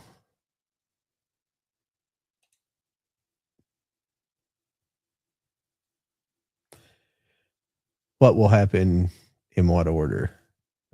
Prince by Optic, Beck by Optic, Garth Brooks by Optic. Probably Prince for sure. Yeah. I could see a Prince happening soon between Beck and Garth. I see a Garth Brooks one before Beck. Yeah, you'd probably see it. I just want to know where the bodies are, G. You know what I'm saying? Mm-hmm. But we're gonna start that up here.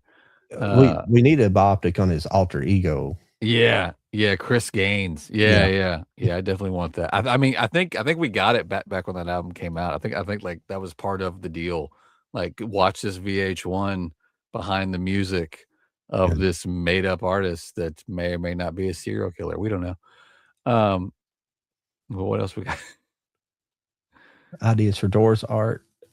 I'd prove from Stacy. A similar drawing of all four, a recreation of Lizard King portrait, something with waiting for the sun. I'm unclear what they want with that one. It was a lot. There was a lot of artwork going on. I liked it though. Is which one very Doors or the new one you're talking about, the 4K? I didn't know. I'd probably just buy just a regular 4K of it when it comes out. Yeah, I'll probably do an unboxing video of the. Is it a steelbook? Yeah, I got the steelbook of it, and it was a Lionsgate limited exclusive, so it'll have a slip on it, and there's some wild stuff going on. It's got some artwork to it for sure.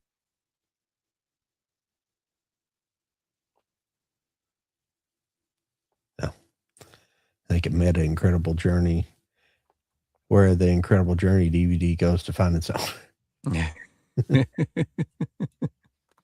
That's a lot. It does look better to me. Yeah.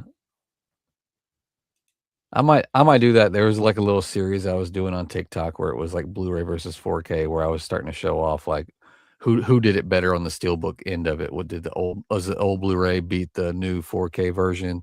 I think I did like 3 or 4 episodes of that. I need to do another one. So maybe Doors will be a good one to do. I'll show off both of those. Or Gary Cole NBC program Midnight Caller, get a special edition. I don't know if that is exactly. The deep cuts, what that is. Yeah, I know. No, they got me on that one. Probably get me on a lot of them, but I don't know what that is exactly. I always think of that. I always think there's a sketch in the Ben Stiller show where it's some kind of set up to be like a thriller, but it's like this hotline to the devil or something, and he's like talking to people. I think it's like a radio host that keeps talking to people, but he's increasingly sweating. I think at the end of it, he's like turns into the devil or something crazy like that. It's some weird sketch, but I was thinking about that when she put that up. Sounds awesome. Yeah. Top 3 Robin Hood animated characters. Oh, from the movie I pulled. Okay. I mean, the king was good. The snake was good, and then of course Robin Hood. So there you go. Looked like an Indian in that lenticular. Yeah, it was like it's from that scene where they're just tripping balls in the desert. That's all it is. Yeah, it's a bearded a bearded. Maybe I can get it closer. Nah, it blacks out. I mean, I could tell what it was. There you go. Come back in. Nope, wrong one. I keep hitting the wrong button. I'm sorry. It's like me when I'm having to host. There you go. It's the bearded Jim. It's for some reason the speed of the camera is moving almost too slow to pick it up for some reason. You can see the Indian, but for some reason it's not picking up Jim for some reason. I can't see his image come in. You catch like the tail end when he's got a microphone up to his face. Yeah, I don't this the camera speed or something's too slow to capture it. Or it's too fast or too slow. It's probably too fast. But yeah, it's definitely inspired by the tripping ball scene in the desert in the movie. So I don't know. I think that whole set's. I mean, I found a couple on eBay. I might just pull the trigger just to have that. I don't even own a laser disc. It's fun, but I've got, I don't even have really that many for a collector, and it's too many. It's like vinyl. You get so much. It's like you start thinking, when I move, I got to move all this crap. Right. In laser disc weigh probably twice as much as vinyl. Same size, but they weigh more. Yeah. They're thicker. And they're thicker. Material. Yeah. And they're just, okay, where are we? Okay, it was a lenticular image. Yeah. Enjoy 9. Okay, we're just kind of behind on some of this. Dumb and Dumber Dog Wagon 4K case, a steel book. Oh, okay, yeah, the dog shaggin' wagon. Yeah. The shaggin' wagon. That would be cool if it was carpeted, because they did the Northern. Remember the Northern Exposure DVDs for the Northern Exposure TV shows? They were it's like camping. It was like a sleeping bag that went over top of the DVD case. I have one of them, but I never had the whole set of them. I have all the Northern Exposure, but I only had one of the sleeping bag cases. The later releases just looked like a sleeping bag printed on the front of the case, but it wasn't. Yeah. But you got the physical like material on there. I will buy that Battlestar Galactica set off you. I want it. You got a buyer. Yeah.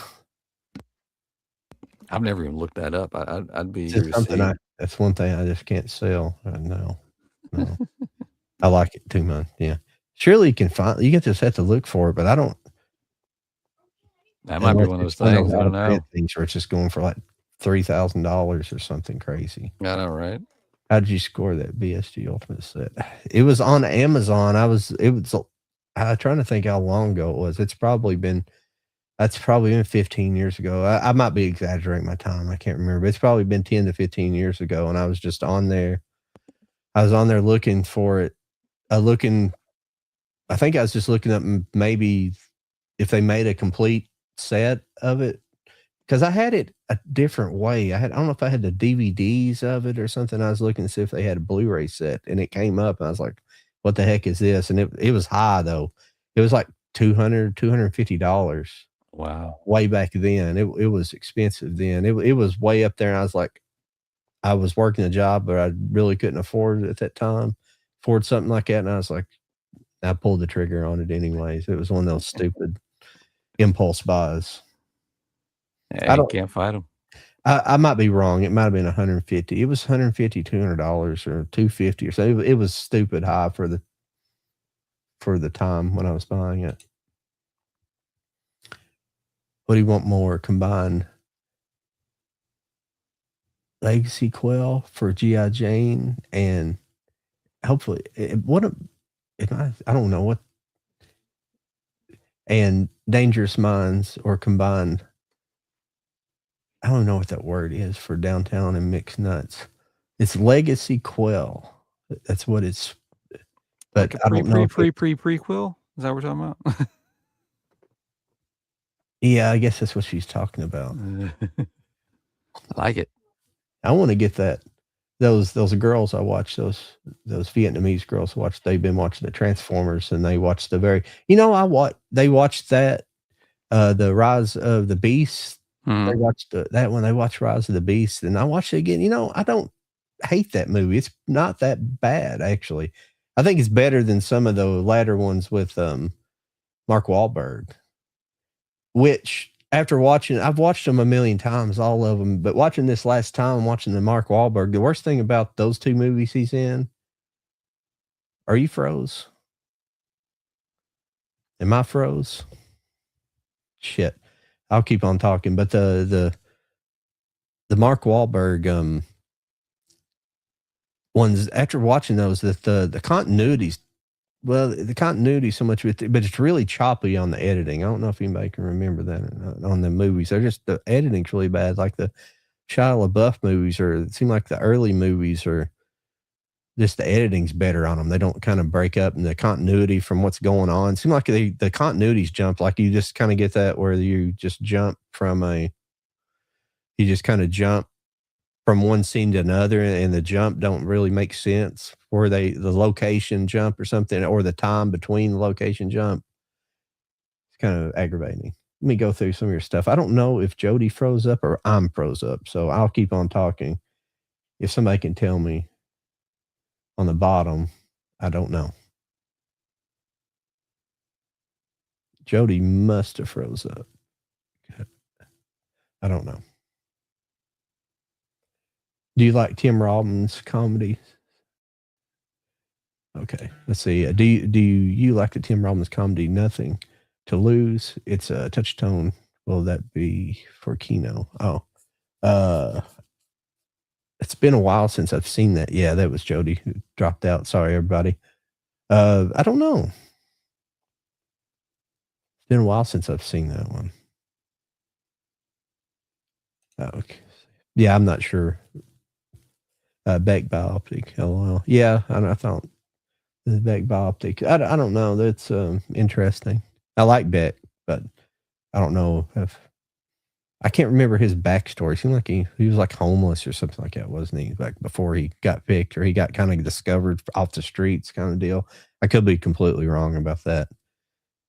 I could be completely wrong. He might be people you look at and think he was like a homeless person, but he's actually, his dad was like a billionaire or some crap like that. You know how these people are. Losing everybody. Hi guys,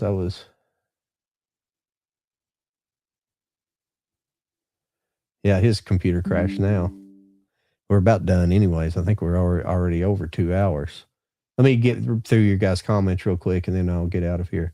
Hi guys, okay. Hi guys, I was recommended here. Can you explain in short what do you guys do? Well, we show off, if you're still in the chat, Sam. We talk about physical media, mostly movies, but occasionally we have on different collectors, and we try to we try to have on different collectors of different means. Well, you kind of sit around and talk about movies in general, talk about the different editions we have in movies. I do have a interview coming up with a girl from Poland that we couldn't have her on live because of the time difference. And so I interviewed her. She's a Neon Genesis Evangelion collector. Her name is Kai Evangelion Collection. And it's one of my favorite animes. And she has like a collection of figures. She has a collection of a lot of stuff, a lot of things she's acquired from Japan and things like that. And we had like a 50-minute conversation. The last supposed to be an hour, but the last 10 minutes her connection dropped out. So you'll be seeing that up on YouTube here probably Friday, and then I'll be having some clips and things on Instagram and on and the clips will be on Instagram and TikTok, excuse me. And but you'll be able to see the full interview here on YouTube. I'd like to thank everybody for that's over on the Instagram chat tonight. I don't know how many came in. But John Candy comes back to life. He is 35. Would he be a good new Kingpin? Sure.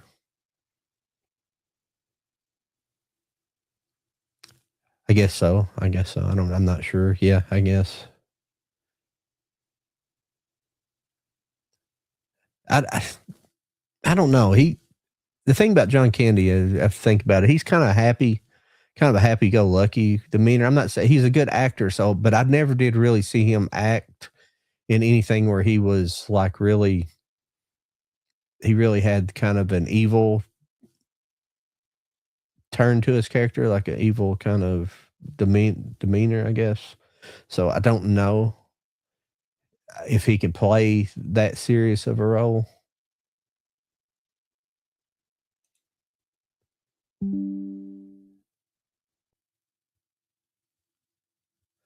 Uh-oh. Jody said this Chromebook man kicked the bucket.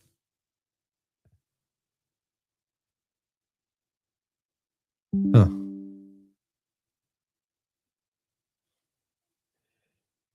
Well, we're about finished tonight anyways. I'm going to get through your guys' chats here and then we'll head on out. I thank everybody for showing up too. It's really nice. Midnight Caller. Okay, Midnight Caller. Go. Yeah, I've heard of that. I've heard of the movie, but I don't know if I've seen it. Cole, former cop, does radio show. Dennis Dunn from his Big Trouble in Little China. Okay, Dennis. Okay. Yeah, I think that's what he was probably spoofing in the Ben Stiller show. I think that's what he was spoofing. But yeah, is it one where he's getting he's basically a killer's calling into the show, and he's got to kind of do detective work through that or something like that. Yeah, I've heard of it, but I've not. I don't think I've seen it though. For somebody who watches a lot of movies,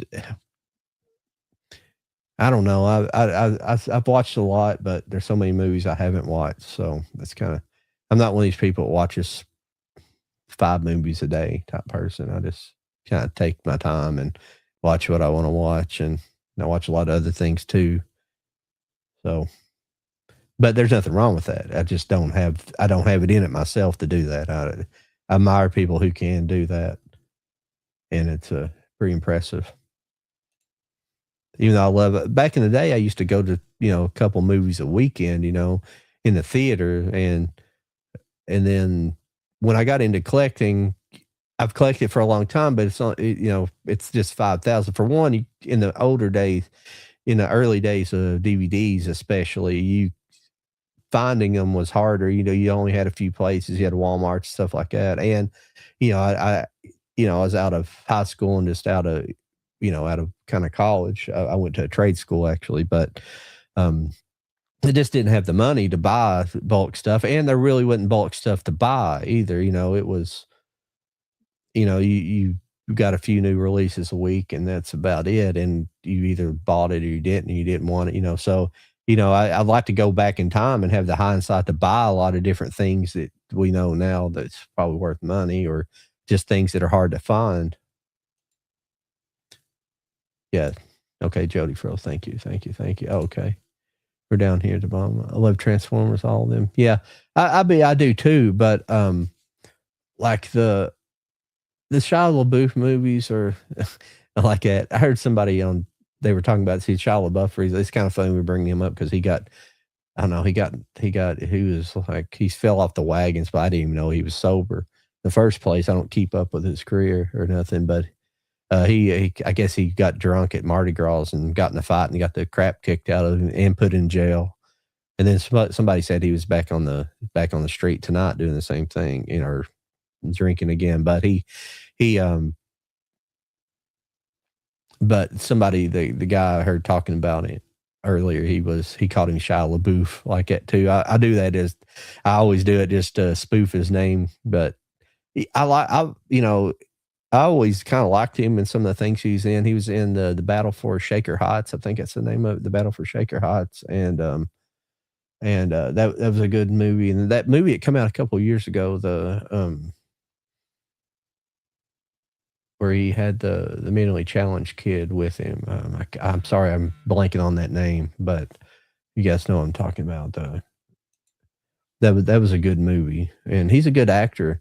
I just thought like I didn't understand like the actual human element of the early movies. It was like over the top. Even though I did like those, I did like the original Transformers movies.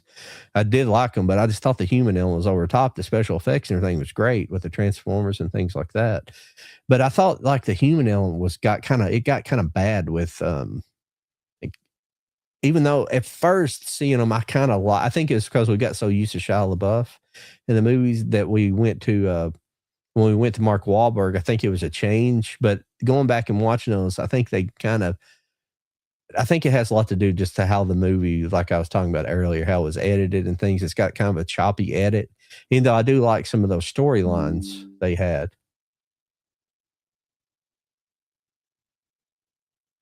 No, that's cool, Jody. We'll get you back up next week. But lost my train of thought with that stuff. But yeah, but when it got but Bumblebee's an excellent movie. It was the way the Transformers look in that movie look more like they did in the cartoon. I like that they went with that look. And then the second movie, I didn't hate it the first time. I didn't like it, but there's a lot of negative things going around and about it. You know, it's like a lot of stupid things, and a lot of the things that people were commenting on is very little. Plays a very small part in the story, and it's not that bad, anyways. You know, it's just a lot of that political stuff going around at the time. But I didn't hate it for that. I liked it for the most part. But when I went back and watched it again, it's a good movie. It's actually put together pretty well. It's a good adventure movie where they go to Peru and everything. I like the characters for the most part in it, and I kind of wish they hopefully they make another movie, but I don't want them to make one. I've heard somebody talking about how they bring back Shia LaBeouf and stuff like that. I don't know. I want to see just like kind of a live action, predominantly a movie in space Transformers. I want to see one where they explore more, have a kind of a mission in space where they go to some of these other maybe leftover Cybertron. Excuse me, I got gas all summer drinking that coffee. Or maybe one where they're going to some of the other planets. What were I always forget those guys' names, the guys that have the heads that spin around, they're the like kind of the master race. You've seen one of them in the one of the Mark Wahlberg movies. I always forget her name. The Quintet, or they're the Quint. What is her name? Quintessa. Yeah, Quintessa, the one that has the faces that revolve around. They're like the master. They're kind of like the creators of the Transformer type of thing. I don't think they're creators, but I can't remember what race they are. But they, I like to see some where they like go to their planet. They're not, or something like that. This something more of a.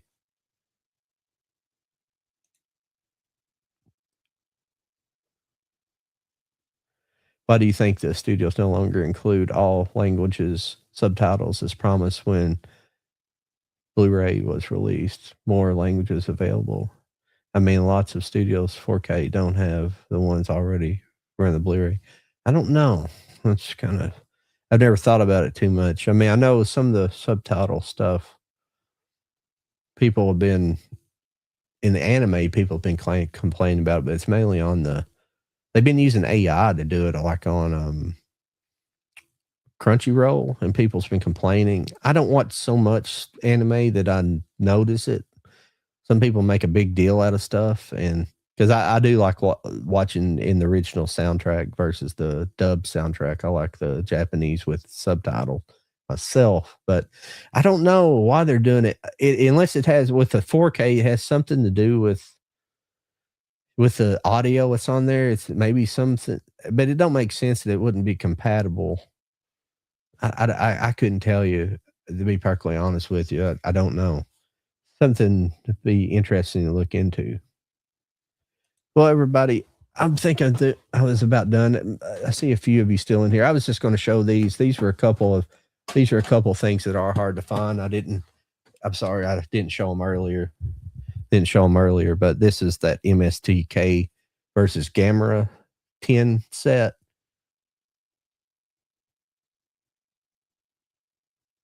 Having trouble. There it goes. But these were kind of cool sets. And they're just like, it was just like the regular DVD set inside. But I have those.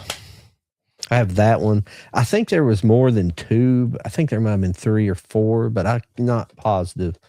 But this was the Turkey Day set. Yeah, I know there's at least 3. The Turkey Day collection. 31. This is like a ladder release. There's just the regular. Because this one comes with like it didn't come with an inner case. It came with the separated movie cases in here. That's weird that it didn't come with that. Yeah. It come with the movies that came with it here with the artwork.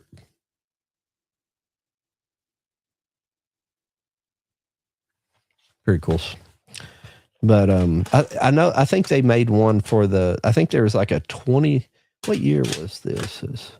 They made one of the anniversary editions into steel, but I don't have that one. I just have the regular edition of it. That's about it. I hate jumping off here whenever people are coming in, but I'll show you a couple more things. This is the only DVD set that I have left. I have a couple figures. I'll show you then, and I'll get out of here. This is the Flintstones DVD set. This does have I wish I'd have showed this one. Jody's up here, but it has like a lenticular on the front. Is it not focus? Sometimes it starts not wanting to focus. There it goes. It has the lenticular. I'm tipping over. Yeah. It's nothing rare, but I do have the Blu-ray set they released of the complete. But what aggravates me about Blu-ray versus DVD and versus 4K sometimes the Blu-ray editions were really nice, or the DVD editions were really nice. Like that X-Files I had. That X-Files edition is really nice, but then they released it on Blu-ray and it's just kind of got it's not even like a real hard outer box. It's like kind of a soft cardboard box and it's got kind of just regular generic Blu-ray cases inside of it. That kind of aggravates me when they, you upgrade formats, but they do like kind of a crappy. But these are a good example. Like that Blu-ray set is just like in one set. It's like one Blu-ray set, but these have these nice little fold-out books and with the little sleeves like this, artwork and stuff. Like they really hit it out of the park in the early days with, and I guess that's kind of what some of these boutique companies are trying to do now with having these special release. I've kind of resisted for some of that stuff. I don't hate none of it. I appreciate it. I just don't know. I just don't understand some of their methods at doing it, because I don't know. I just like kind of original releases and stuff like that, studio releases. But if the studios aren't going to have any effort anymore, then I'd rather somebody else take control. I mean, hopefully that's what happens anyways. We have a lot of these boutique companies get the rights to these movies and they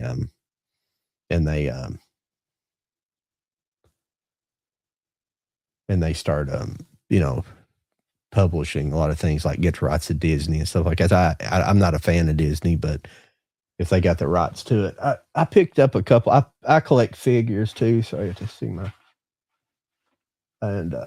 anime figures mainly, but these are a couple I got this week. This is all I'm going to show you guys, but this is Ray from the Evangelion series. It'll focus. There it goes. These are Sega. I think this was a Sega or a Bandai, but get a obligatory booty shot there. Look, Japanese can carve a good booty. The girl that I will tell you one thing. The girl that she collects these things too, the Evangelion stuff. But she was talking about some of the groups she's in. Like that's the first thing when they release one of these figures that they always post a butt shot of the figures because that's all I'm gonna show you. This is an older one I had. The other one I can't reach, and I'm not getting up and get it because it's that. But this is another Ray. This is the black suit. Same thing. But the reason I collect those, they're reasonably affordable. They're usually between $35 to $50. I think that white one might have been $50. I have the one I can't reach. Shit. Let me see there. Oh no, I didn't get it. I don't want to grab it because it's set up differently, and I'm afraid I'm gonna pull it off its base. But I'm gonna do a video here soon for TikTok or something, and has these new figures I have on it. So I'm sorry about that. Sorry about the. But yeah, that's all the movies I have here tonight. I think I'll probably give you. I think we're well over 2 hours now, and never can. Yeah, we're almost 2.5 hours. But yeah, sorry, Jody. He dropped out tonight. He had a computer issue this week. It's always something. Yeah, last week the reason why I had the computer issues is that I use a Canon camera for my camera up here, and it has software that you can load onto your computer that interacts with the camera. Well, that software was messing with my computer and causing it to lock up. And this computer's pretty good. It's about 5 years old now, but it's probably a mid-tier gaming computer when I bought it. It's not real expensive, but it's still pretty fast. I do all my editing. It does everything fine on here, but there's some software that just mess with computers, and that was one of them. So that's why I figured that's what it was when I was trying to get back on earlier in the show. And I had messed with, and I tried, like the first time I reset my computer, I tried to delete it. That's whenever I was able to get on just enough to get Lauren on the show. And then as soon as I backed off of that, the computer just completely locked up again. I couldn't do anything. I couldn't even go into the it's not command prompt, but I couldn't get into the area. I can't think of the name of it off the bat, but when you go Alt Control Delete and then you go into that menu where it allows you to go to the file, it goes to program. It's just where you can basically close a program that's stalled or something. I couldn't even get it, locked that screen up. So I had to do one code reset that got me to that point. Then I did another code reset that got me back to the very start. And then I eventually was able to get that program deleted. The first time I couldn't delete it because every time I was trying to delete it, it said something was trying to install. And then the second time around, I was able to delete it. Then I got on audio only. It was just because I had to change a setting where I deleted all that software. I had to change the setting I have a DVD Kill Bill edition that came with Outside Yellow Jacket and some nice stuff in a complete box. And the old Grease edition that came with a T-Bird jacket cover. Oh, that's cool. Yeah, that would be cool. I don't know what you're talking about with the Kill Bill edition. I don't know what that one is. I don't know if I've seen it. I can't think of it. I may have seen it because I think I just bought I'm trying to think what DVD editions I had. I'm pretty sure I had a DVD edition of it. I'm trying to think which one I have because I have that one that everybody has of Reservoir Dogs, the gas can. Everybody had that little gas can steel canister. I still have that, but other than that, I can't try to think. I think I just had like regular DVDs. There's some stuff I have over here that I don't have all my DVDs. I still have a cup, like 3 or 4 of those big, BIOS. Yeah. I have 3 or 4 of those big 100 disc cases. They're not full by any means, but that it still have a lot of DVDs on TV and a lot of DVD movies that's not in here. I just don't have the room to put them up, so that's why. And I can't remember everything I had, so I don't know. So, yeah, BIOS. Well, BIOS is like getting into the BIOS is like this kind of a startup menu where you go into to make, like, you can change your startup, your disk startup order and stuff like that. If you're this is just a screen. I can't do it right now. I'll screw everything up. But it's a Japanese Kill Bill, Japanese edition. Okay, yeah, it'd be cool to be able to get some of that stuff. But hopefully, I'll be doing some more shows down the road with Kai. But they'll just be like they'll be pre-taped because she's in Poland. It's like whatever, basically 8 o'clock here. It's like 2 o'clock in the morning for her, and she works, and she has, I think, at least one kid. She said kids when I interviewed her, so I assume she has 2. Program manager. Thank you. Yeah. Program manager. Yeah. Yeah. I'm bad with names. I'm bad with names for some reason. So it makes me a bad movie reviewer. That's why I kind of like having people like Jody on the show. That's why I do that for, because I like having other people around that I can almost be like a color commentator with other people and kind of add, just kind of jump in there and add some facts and stuff like that. Anymore, I'm not even that good at that. Where I've just been off my movie watching game the last several years. After I had my kidney transplant, like the last 5 years, it's been really weird for me. I've like, you think, like, everybody that works, when you work, that's all. Like, when I worked, I watched movies all the time, and as soon as I got on disability, when you have all the time in the world, and I couldn't really do anything. I could just do basic exercising stuff. I don't look like I do now. I've gained a bunch of weight since I got my kidney transplant. I've got to lose some, but about 20-25 pounds. But I could walk. That's about it. And like physical activity, you can't do because I had like basically a catheter in my stomach for the dialysis, and I had all the time in the world to do stuff. But when you get like that, I got in the mood where I didn't want to watch movies all the time. It's really weird. Like when you don't have the time, you want to watch them, and when you do have the time, you don't. It was really a strange dilemma to be in. I don't know. But yeah, the Japanese have some cool editions out there of stuff. I'd like to go to one of these days. I'd like to go to Japan. The problem is when you go there, like, you're not going to necessarily, if you might find rare stuff, but you're not going to get like any good deals. It's going to be like 15,000 yen for something, which is $500, whatever the transfer rate. I can't think of it right off the bat. But it's going to be like not 15,000 yen. It's not that much, like 500,000 yen or something like that for some kind of special. $500,000, something. It's something like that. I think like 500,000 is like $500 American or something like that, or maybe 50,000 yen's $500, something like that. I can't remember the transfer rate.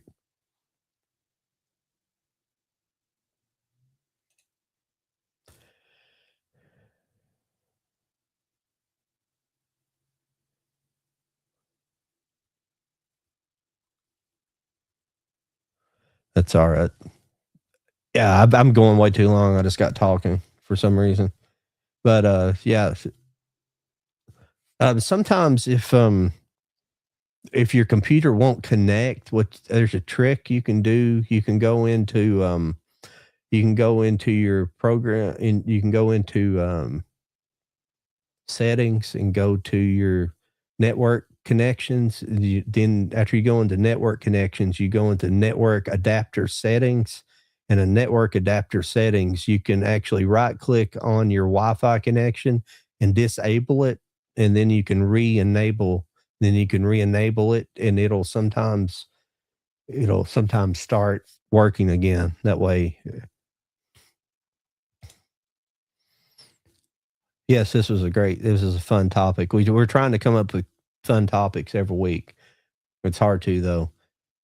Well, I'd be perfectly honest with you, I've been asking AI. AI is kind of scary about coming up with stuff. I've asked AI a couple of times just trying to get some unique ideas. You can feed stuff in there, and this was one of them that came up.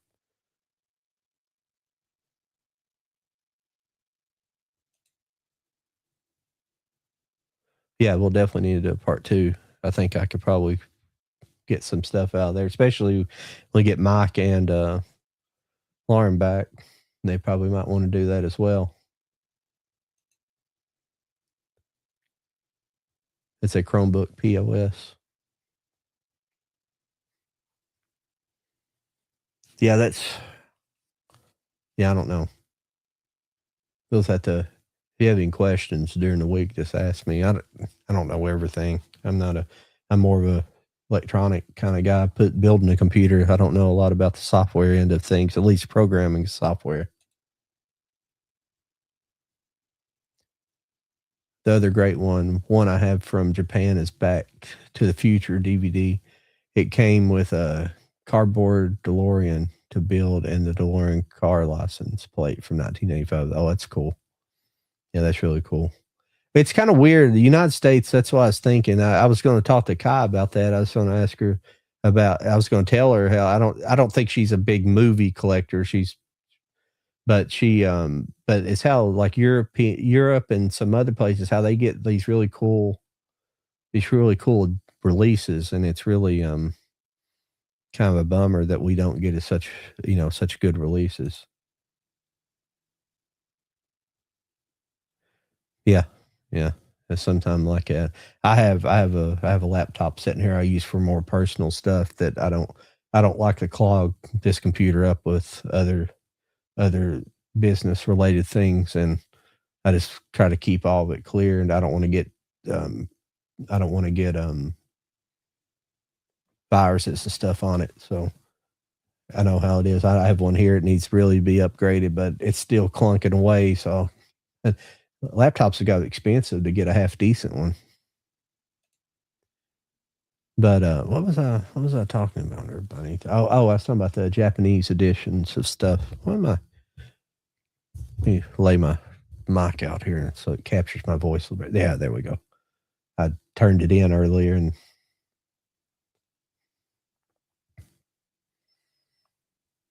but a lot of times when I'm talking, I'm sorry I'm turned away because a lot of times I try to pay attention to the chat and not look at the camera up here. I got the camera up so you don't see this.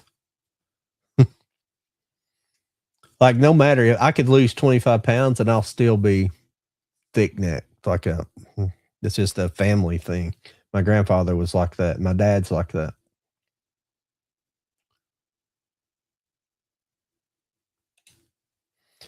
Currently in 4K Warner release, some Ultimate Collector editions that include steelbook and posters and cards.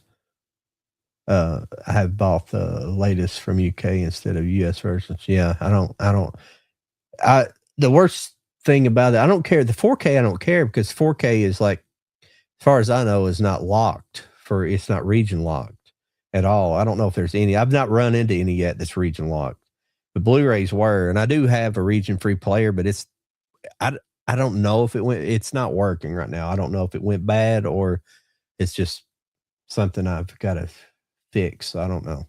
It may just need to be unplugged and reset and then redone, but I don't know. It's just it's crazy that they do that. Lethal Weapon 1, The Corpse Bride, The Conjuring, Blazing Saddles. Oh yeah. Those steelbooks, or are they just regular type releases?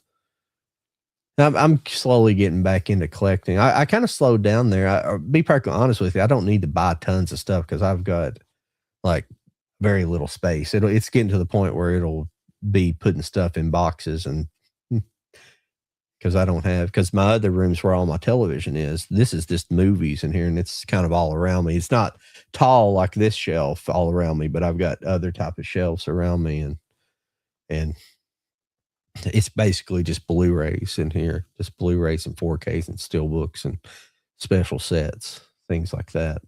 And those long box sets, just showing they go up on the shelf way up there that I have to climb up on a ladder to get to.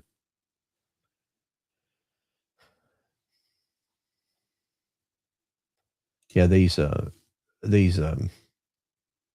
steelbook sets, or these sets and stuff from Europe and stuff. It's weird how they do that. I don't know why. I don't know if they're just more interested in watching American movies. Like I was telling you guys earlier, I don't know if you're interested in reaction type stuff. I've never was, but I found the reason I think why I watch them most of all is I watch this. I have their Patreons. There's 2 channels. It's the same group of girls. It's the same setup, and they're all friends anyway. Some of them came from kind of vice versa. They came from each other's channels. But one girl started a new channel from who started in the rich, but it's called Movie Munchies, and the girl from there started a channel called Asian Angels. But it's a whole group of girls, and I don't think actually what I'm saying is the girls started. I think it's probably some group of guys doing it, and it's like they just have these girls doing it because they're all like pretty good looking, and but they're Vietnamese girls, and they watch American movies, and it's just fun watching somebody, you know, a whole different culture kind of watch movies like that. But they all speak English good. I don't exactly know what's going on with them as far as like where they because I know one of the girls she lived in a US for a while. She went to, I think she was like kind of in an exchange program type thing. She lived here for like a year, and I don't really understand their situation. These girls are they feel like they're like maybe models. If you they're not models. I don't really understand their whole situation. I don't really care if it's but they speak English pretty good, all of them. It's not like you're watching subtitles of them talking. The thing is though, it's not watch along videos. They actually have the movie up on the screen, because in Patreon, people don't know you can do that because it's kind of paywall, like the copyright stuff doesn't count. So they're fun to watch though. They watch a lot of stuff though. They got a lot of if you went there and got, especially Movie Munchies, but both of them have quite an extensive backlog, but it's a lot of movies everybody's seen though. But it's fun getting their reaction to certain things because they watch like even the Vietnam War movies, which is weird because it's just getting a different perspective from the actual people that's there. They don't really look at it as we came in to be their saviors. They look at it as we invaded them because of that. But a lot of times but I was listening to somebody else the other day, and there's another guy I watch on YouTube. It's more of a political channel, but he's been touring Asia right now, and he's in Vietnam right now, believe it or not.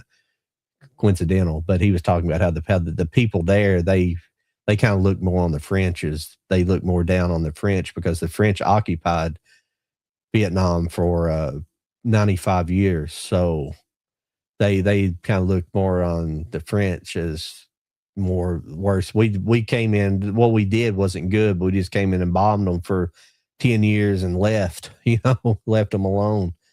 So, but that's not a good thing, but it's just kind of a crazy thing.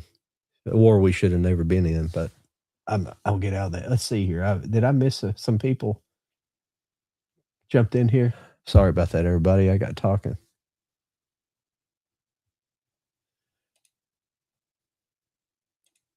I thought Gene, Lethal Weapon. Okay, here's Gene. Yeah.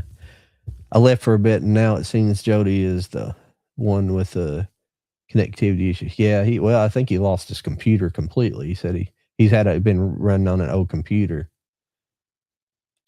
It was good to see you, Gene. We'll have you on here soon and get to talk about I think you're doing like the Sinbad movies and stuff like that. I have the Sinbad stuff. I have that Blu-ray the Harryhausen stuff, that Blu-ray set they put out a few years ago.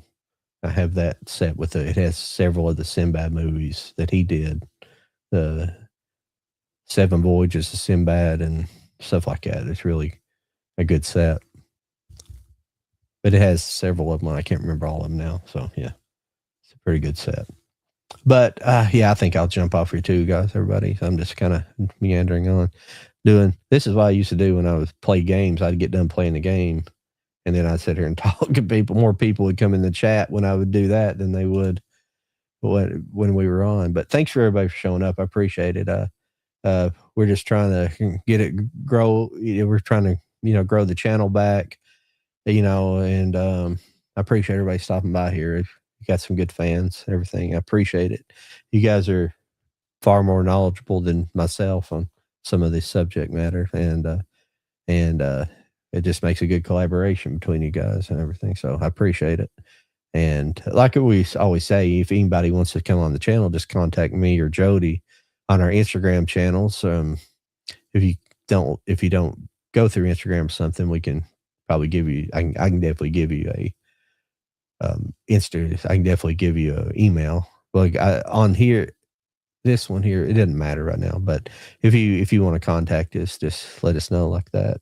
But the best way to contact us through Instagram. I'm Bewitched Collector, and Jody's Still Raising 4Ks. And don't forget, I have that special edition Cult of Collectors coming out on Friday.